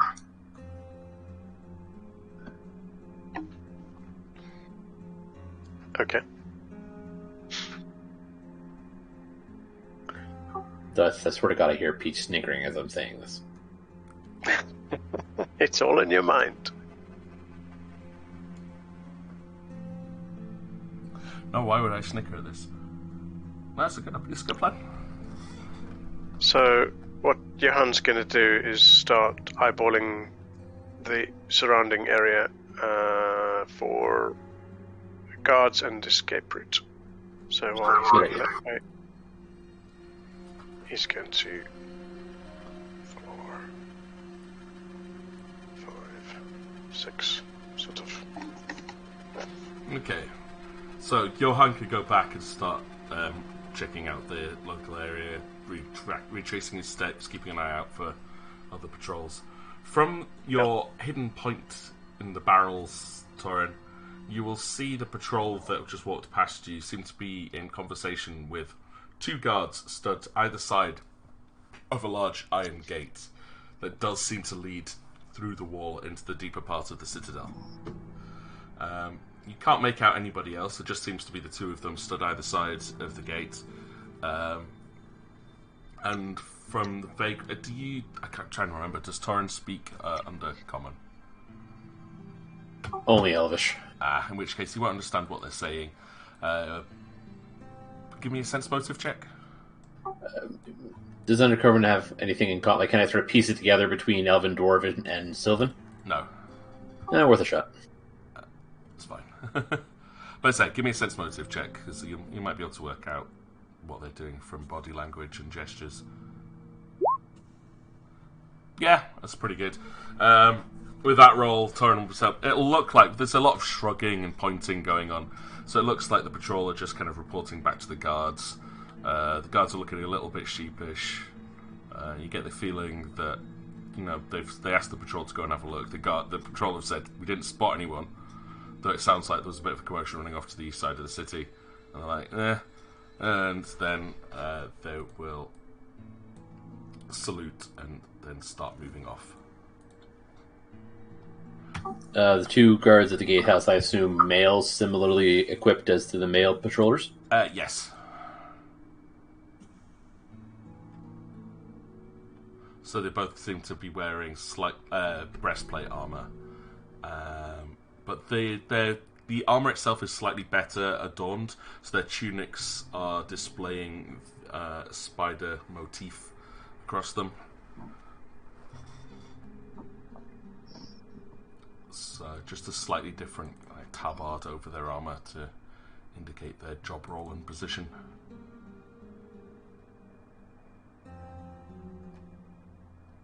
I'll sit here for another turn just to see if maybe a third comes out, because I'm sensing a pattern that they're usually in groups of 3. Okay.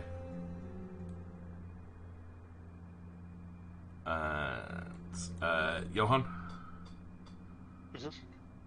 Mm-hmm. You can continue to check out what you want to Will do. he hear them coming? Give me a perception check.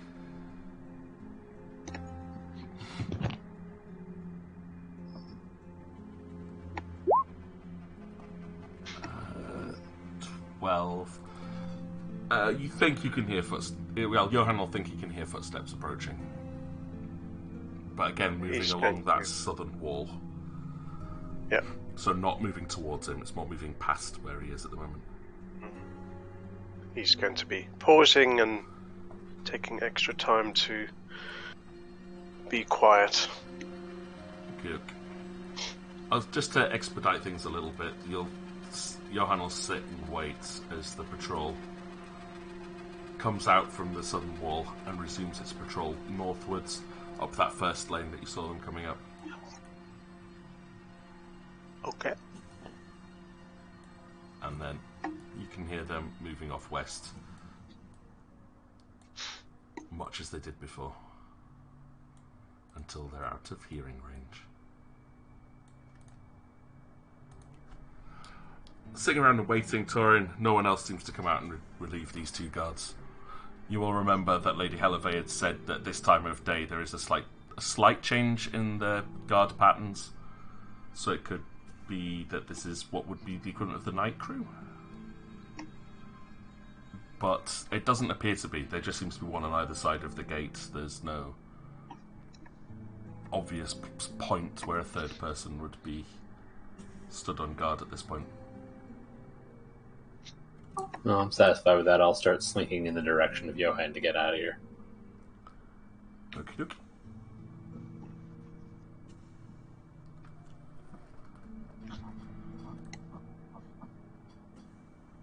The guards made another circuit past here, and they've headed north and then west, so we're probably good to go. Is there anything else you want to have a look at before we head back? Meet up with Usher? Well, we've seen the gatehouse, we've seen the walls. I think it's about all we're going to be able to get from this point. Yeah. Alright. Oh, look. Oh no, I can't say anything. No. Although, just to let Usher have a thunk now she's out and waiting for them,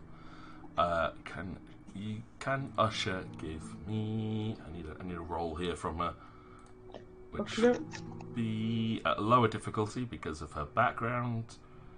I'm just looking at what skills you've got and see if anything would actually apply to what you're trying to do. Otherwise, it'll just be a straight intelligence roll.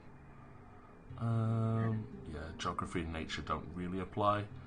So I'm going to say if you can give me a straight intelligence roll, please. For Usher. See what she could work out from what she saw. Thanks. Oh, 9. 9. Okay, I'll get back to you on that one. Johan and Torin, is there anything else you're wanting to do before you go and meet up with Usher?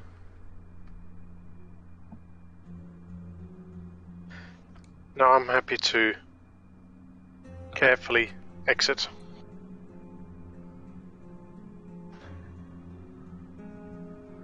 Same thing from Torin. Yeah, I think we've got all we're going to get out of this. Okie dokie. So, maintaining your stealthy egress from the city, you manage to meet up with Usher by one of the warehouses and then make your way back out of the city and on way back to the manor house. On your way there, you're able to have a think about what you've seen, what you've experienced. Usher, you will have recognised the patrol patterns as being probably fairly standard. Especially the three-man team seems very sensible, especially one at range, two at close range. Means that you've always probably got one person that can stand on defence, one person that can run and leave if they need to, whereas the leader's probably one at the back. And their patrol pattern seems to be very formulated, regimental, so they do probably have set routes, but with the way that they reported back to the gate guards would be that there's a lot of communication between the patrols. So while they're quite autonomous, they do have almost like a hive mentality that when something happens, they all kind of congregate. Okay. Which is a little bit different from what it would be in the village, but you get that kind of idea because in the village everybody responds to everybody, whereas this seems to be more cellular, so like small groups that if they're close enough will group together. For Torin and Johan, again, if you'd like to give me intelligence checks, don't think there is actually a relevant skill unless you've got knowledge local. Dungeoneering, geography, nature. Just looking through Johan's sheets, he also does not. Oh, Johan does. He's a city boy. He can roll knowledge local. Oh, I had a dot in knowledge local. A rank, rather. But that would just be for her local area, wouldn't it? Would it? Yeah, there's a lot of debate around local as a knowledge thing.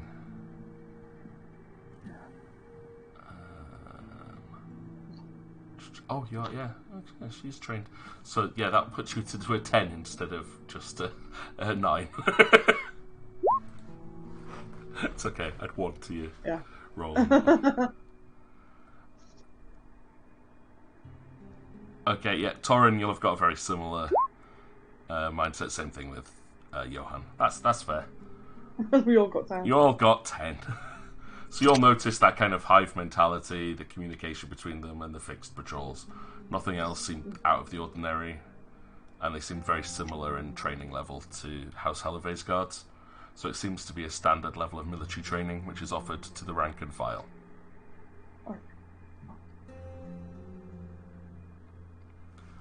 Let's make your way back to Le Manor. Okay.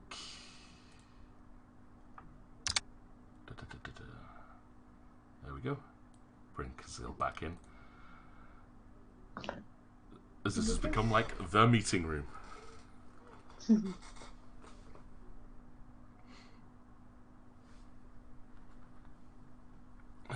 Stream-wise, I'm going to be fair nice because, as I said, it's going to be a quite short session.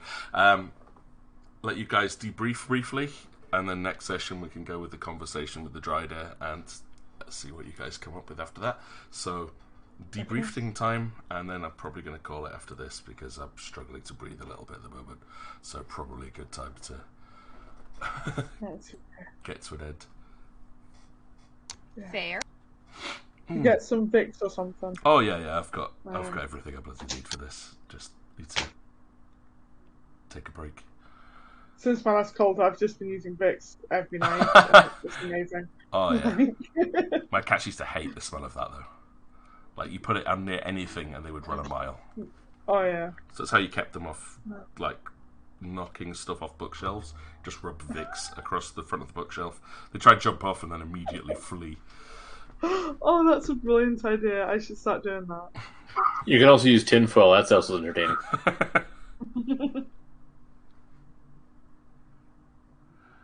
But yep, so you guys can meet up back at the mansion. Yeah.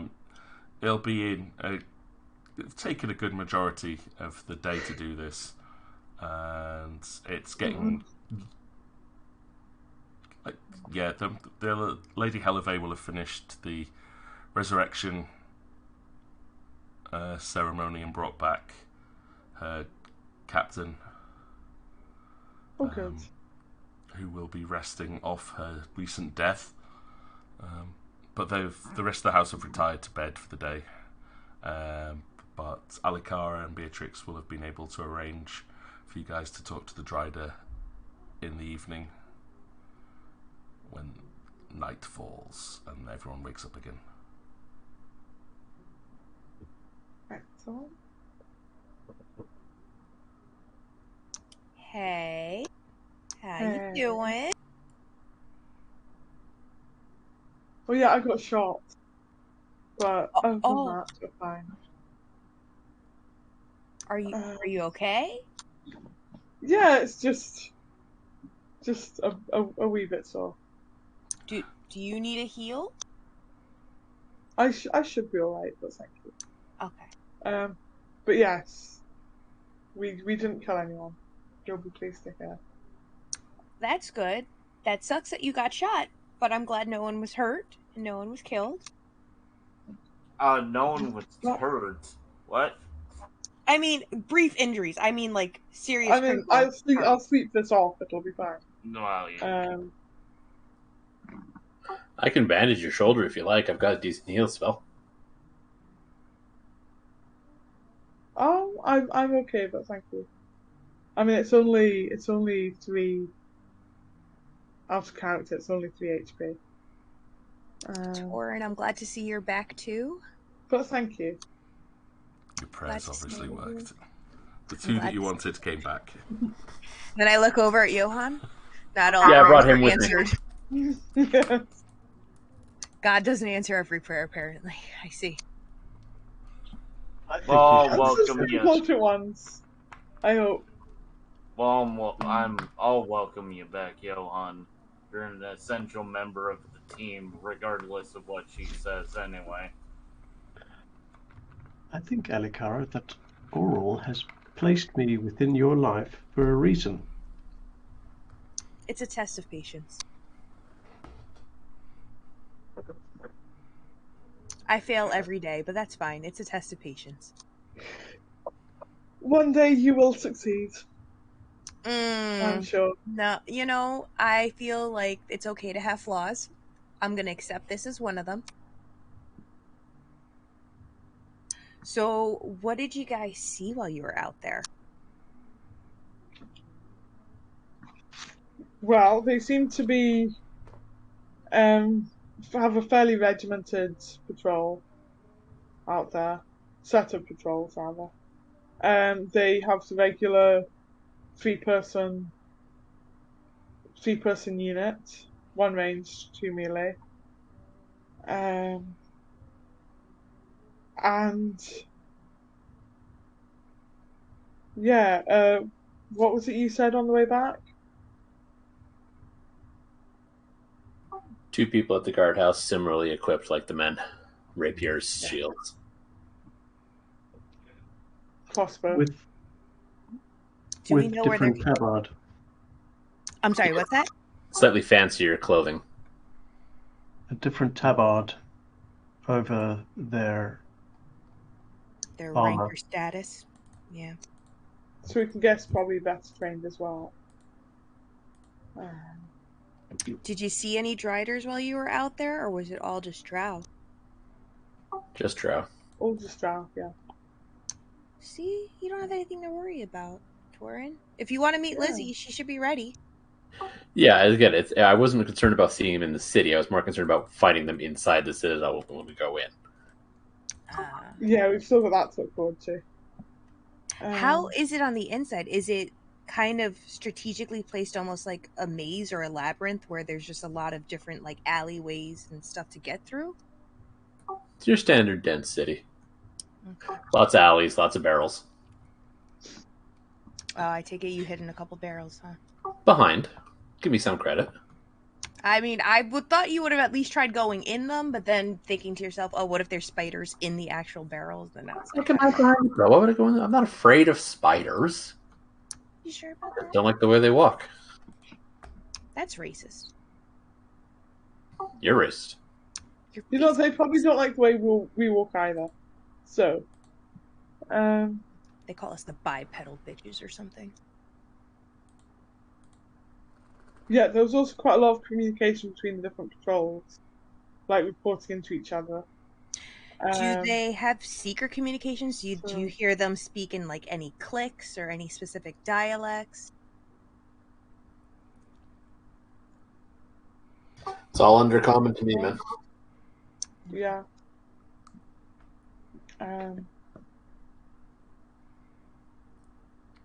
They sound like they're just run like a standardized military, if anything. Pretty much, yeah. Standard military training for all of them, I think. Johan got a good look at the walls. I think they're probably inaccessible. Too high? Yes, a combination of height and difficult to climb that would make them, unusable for us as a group. Yeah. There were some buildings nearby that might have made it a bit easier, but even so, you're still looking at at least twice the size of the building, if not 3 times. Alright, then we're just gonna have to distract them to the best of our ability and then just try to get everybody grouped in one area while we enter from another. I think that's the only logical sound plan if we can't climb or anything. Unless there's been a delivery being made, we hide in the delivery. Did they show any type of like armory or someplace where goods are imported or exported in the local area that you went to? None that we saw. But then, it was during their kind of sleep time. So it's more likely to be busier during their day. Seemed to be a good time to go, though. The group that was standing around the gate didn't seem terribly concerned about the ruckus that was happening up north with Usha. No. So it might be a good time to go in. They may be a little laxer in security. It's not a bad idea either. The only thing is we're kind of operating on the time of the politician. Whatever the houses agree on to speak we're kind of working on their time. It's my only, that's our only thing that's a consideration that's out of our hands. But we can manage and make do somehow. I'm confident that much. I'm just glad that you guys made it back safely. Weeble's okay. Weeble got to meet Carl. Weeble loves Carl. I think Carl likes Weeble. Weeble is having some kind of honey badger dream right now.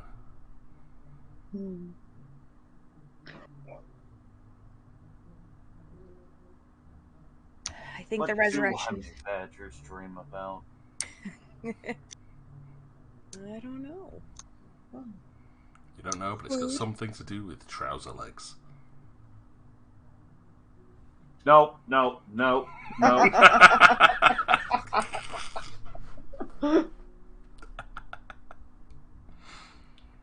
Don't even want to think about that. No. Too late. Yeah. We've got I know it's too. Whatever. And you're welcome.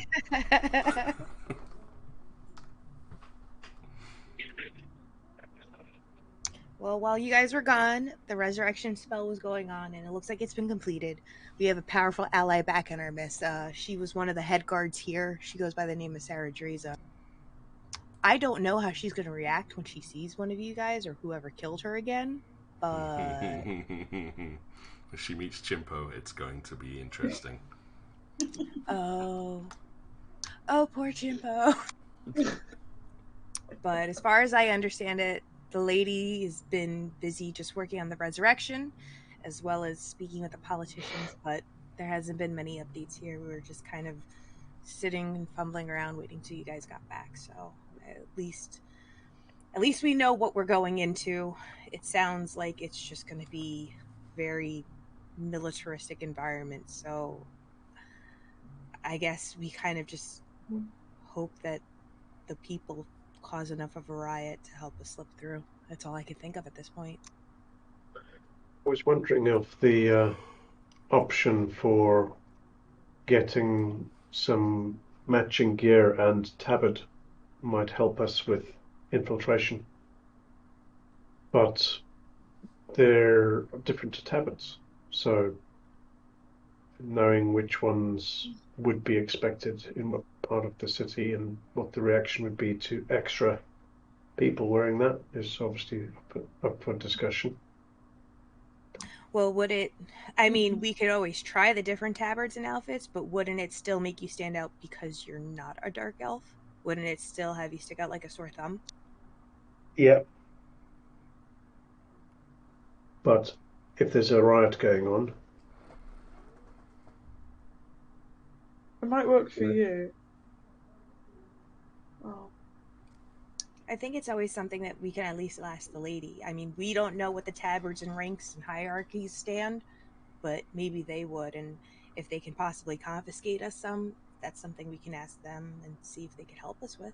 There's no harm in trying. I almost want to say that was a good idea, and then I remembered who said it, so I'm stopping myself here. I'll say it for you. That was a good idea, Johan. Someone said it for me. Great idea, Johan. There you go. Were the guards wearing helmets? No.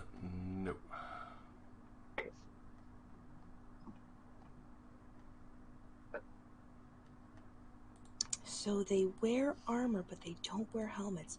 They must have some type of different fighting style, some maybe mix of aerial, melee, and ranged.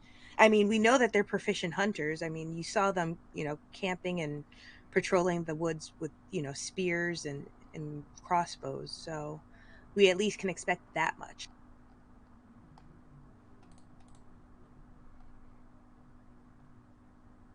And did you recall seeing what weapons they held while you guys were in town?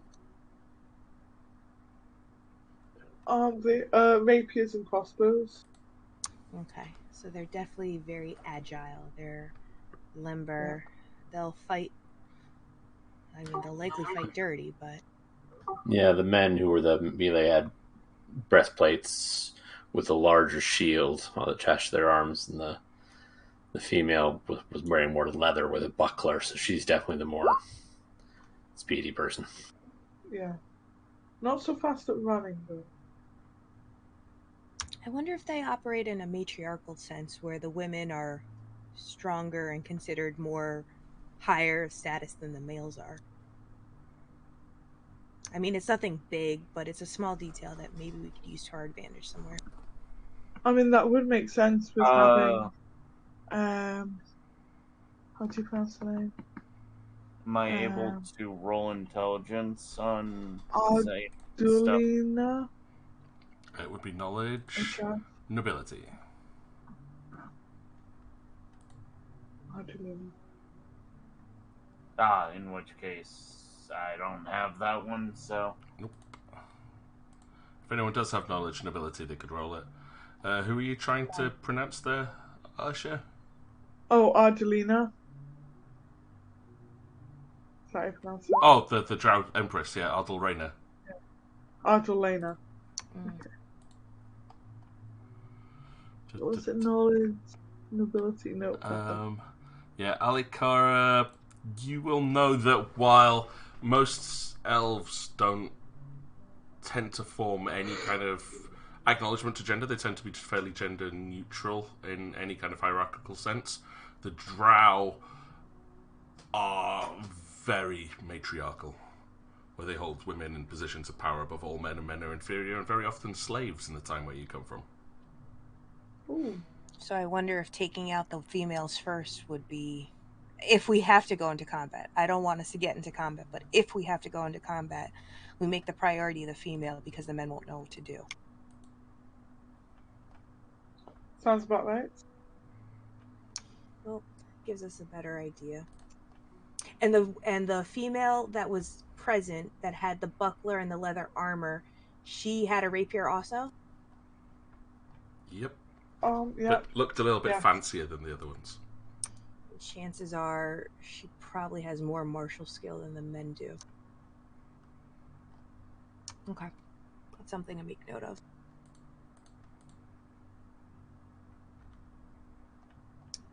I mean, I think we've got about as much information as we know.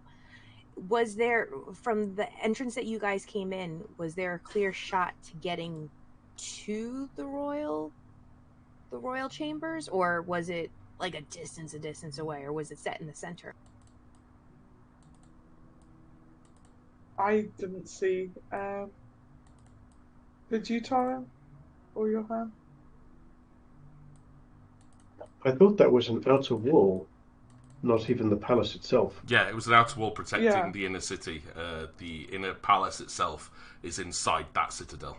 So you got to the outer wall of the citadel, which is inside the centre of the city, but you didn't get past there to be able to see how far it was to the actual citadel itself or what lay beyond the wall. Yeah. Understandable. But at least, you know what? I'll take one wall over no wall. So that's still, I think, a success in our eyes. Yeah. So that's something we should all be really proud of ourselves for. So good job, Usha. Good job, Torin. Thank you. Good job, Johan. Whatever. I job would to guess everybody that involved. I would guess that the palace would be a little way within the citadel to make it easier to defend if it's a wee way in. That means they have to be no different than how we expect them to be with the actual houses. They have to be some type of hive mind mentality. If you break that order and they don't know what to do, I could see them easily just kind of running around with chickens with their heads cut off. It sounds like they don't operate much different than a bee would. It Queen did bee. reminds me of a hive mind, the way they communicate. To be fair. Well, if everything's, dictated in one specific way, you put a wrench in the works, they're not going to know what to do. So at least distraction-wise, if something comes that they're not expecting, that should be advantageous to us. And then we just need to make a straight shot and hope for the best.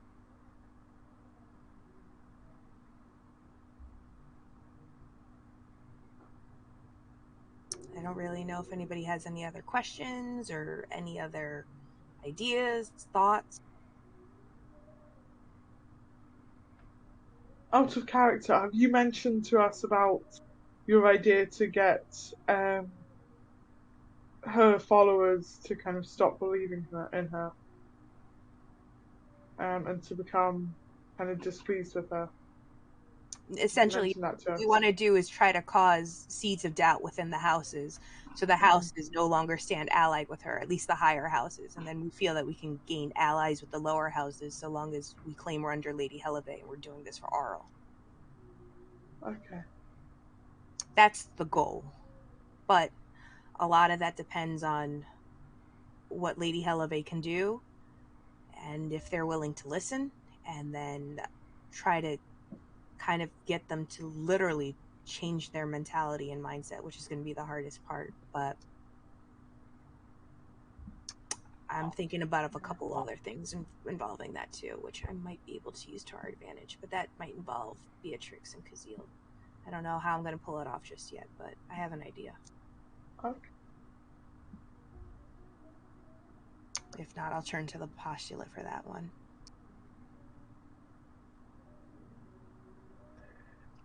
Out of curiosity, Kazil, do you happen to have any scrolls or any magic or any arcane ability to charms, changing of minds, anything like that? No, that's not really something that I studied. Funny you should mention that. I still have that scroll of command.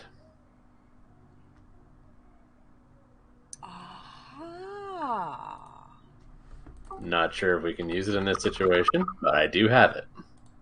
I wouldn't use it on us. I would use it on the person speaking on our behalf. Kinky. Mm-hmm. Go on.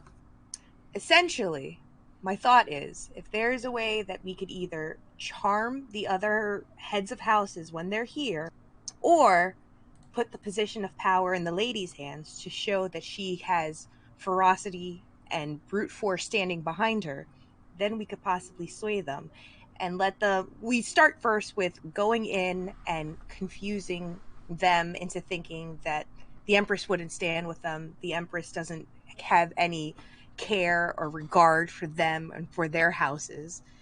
Let them bicker about, and then kind of bring Lady Helave up to try to bring some form of union to her, is my goal.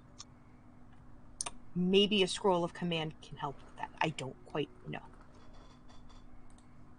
But if we have the lady as the power piece in this chess game, she can help us at least get in with little restraint, do what we have to do, get out, and then hopefully the people will end up realizing they have no power with the Empress, and they finally start to see the power within the Lady Helave, which is what I kind of would like for her. As I'm sorry I fucking broke all the people in your damn house, and you have to keep resurrecting them.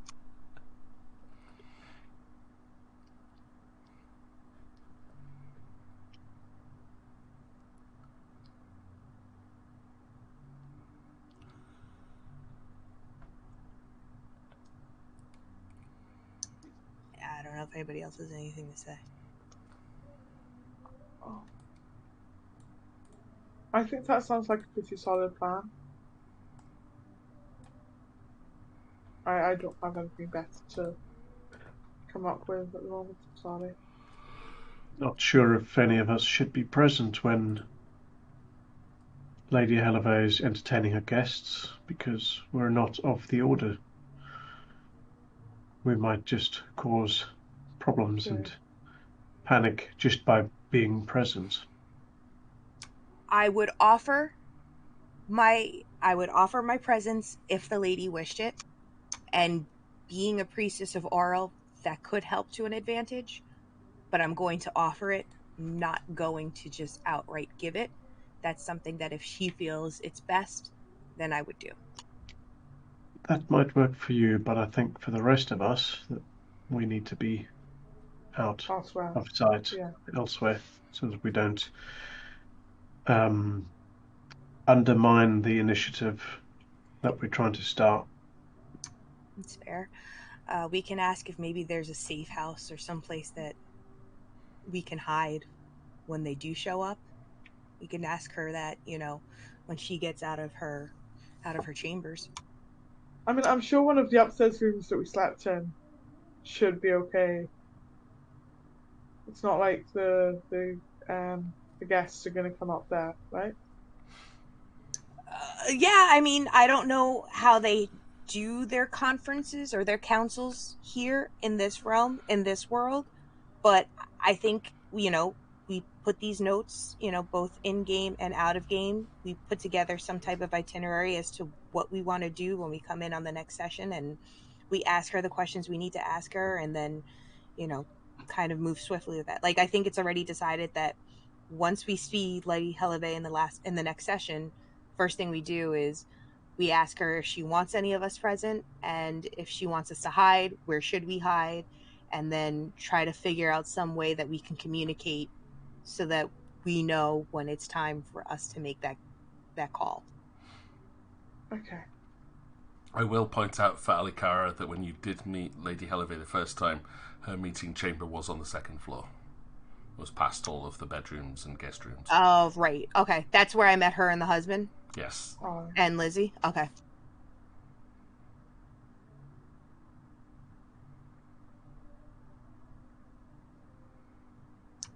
And I think we should also ask her how to recognize what her guards and her people look like, so that we make it a point not to interfere or go into combat with them in any way.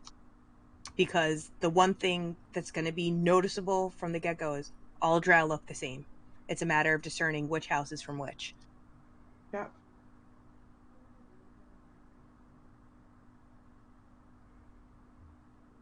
Sounds like you guys have a plan. I think so. Mm-hmm. Does anyone else have anything they want to add at this point? 'Cause yeah, go. Did we actually know what the command spell did? Don't remember. Or Yes, you do. You had to because you had to identify it was the spell command, okay. which is a level 1 spell that allows you to give a single instruction to somebody, and they will try to follow it to the best of their ability, assuming they don't pass a will save. Maybe All we right. keep it in our back pocket then as a just in case if, oh shit, like break in case of emergency, in case things don't work out organically. Yeah, Yep. that's what I'm thinking. Yeah, it's kind of useful if you just say drop your weapons or walk away, things like that. Leave your guard post. Defend us. Defend us. Yeah, little In things my like that. back pocket since episode 2. We've had that since the Kobolds. Yep. Mm-hmm. Yeah. So yeah, I say we have the command in our back pocket as some type of, alternative. Again, a break in case of emergency. Yeah. See how much we can get done with the Lady Helave as organically as possible, and if that doesn't work, then be like, you led me to this point. I didn't want to have to do this, but I'll do this, and then use the command spell. Alright. Sounds good. So, if that's everything that we should discuss at this point, I the think so. elven servants will appear with a tray of steaming mugs of their coffee equivalent Oh, after them out, and will ask if any of you are ready for breakfast, as the lady of the house will be waking soon, but she always insists that her guests are served first. oh yes, please. Oh, yes, please. Thank you. I'm actually okay myself, but thank you. And she will take any breakfast orders that you have and return to the kitchen. I think that is a good place for us to finish. I think so too. So quick out of character question: am I fully healed, or because I don't think I healed after the last when I was unconscious? You'll have been healed. Oh yes. yeah, we all got. Yeah, everyone got healed. Okay, I think I just forgot to do that. I just want to be Yeah, I sure. mentioned at the beginning here, say all of you will be fully healed, etc. at the beginning of this session. So, yep, you're all I good. think I was just dumb. Don't worry about it. No, Yeah. I might have just not made it very clear, but I did. I point that out. Say you're all healed, etc. before we got started. Okay, so thanks, guys. I'll go sign off for the video and then come back. And... Tune in next week, folks, when the plan falls apart in the first 15 seconds. I won't be that mean. I'll give you at 15 least 20. seconds. 5 seconds. I'll give you at least 20. It'll be fine. When we barge in, kill 4 people, and then suddenly some other party member returns magically and finds out, hey, we just should have talked to them the whole time. Yeah, there are several party members that have been missing this week. Let's see what happens if they show up next time. Alright, guys. I'll catch you in a sec. Yeah. Okay, so we have a political plan ahead of us. This is going to be interesting for me. See how we can organise some political intrigue and changing the bureaucracy within an entire species. This should be fun. I hope you guys that have been listening in have enjoyed what you've had today. If you want more, all of the videos of our current season of the Vault of Galudrahl are available on my YouTube channel. Check out the link on my channel. Just search for Namidon or Samurai.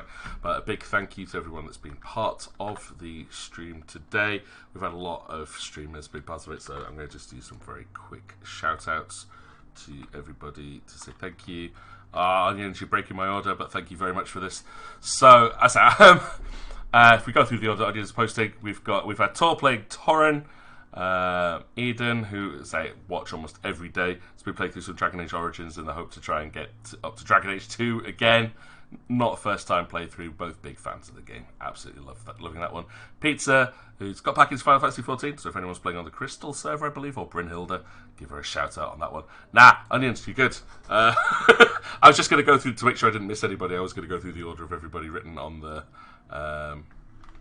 stream thingy. So I would have gone now we're talking about you. We'll get a good onion chat in there, who has been streaming on Sunday evenings, British summertime. We have Say, she was playing as Usher. Then we have Sage was playing as Kazeel, who streams generally on when does he do that? Thursday now, around about 6 p.m. our time. And then a big thank you as well to Nebulous for playing Johan. Hopefully, I think that was everybody. If I've missed anybody, I hugely apologise. But thank you very much for everyone for watching. It's a shame that for those that missed it, hopefully you are doing well, looking after yourselves, and we'll make it next time. Please keep an eye on social media. I'll post when the next game is through Discord. There's a link on to the Disc Cafe on my channel somewhere. And also will be links on Twitter, so just look for Namidon or Samurai on Twitter, which I think I've probably got a shout out command for that one as well, just for anyone that's not already following. I post all of my updates for social media on there, as well as full streaming updates. I'm not sure I'm going to be streaming tomorrow. Hopefully I'll be up to it, but I'm probably going to take the next week off, and then we'll be back on Thursday if I'm back from hospital on time to stream as a special request from the Princess Sully to play the new version of the Stanley Parable. So if I don't see you before then, have a fantastic weekend. Have a great week, everybody. Thank you very much for being part of the stream. Love you loads. Look after yourselves. Take care. And I'll see you next time. Bye bye.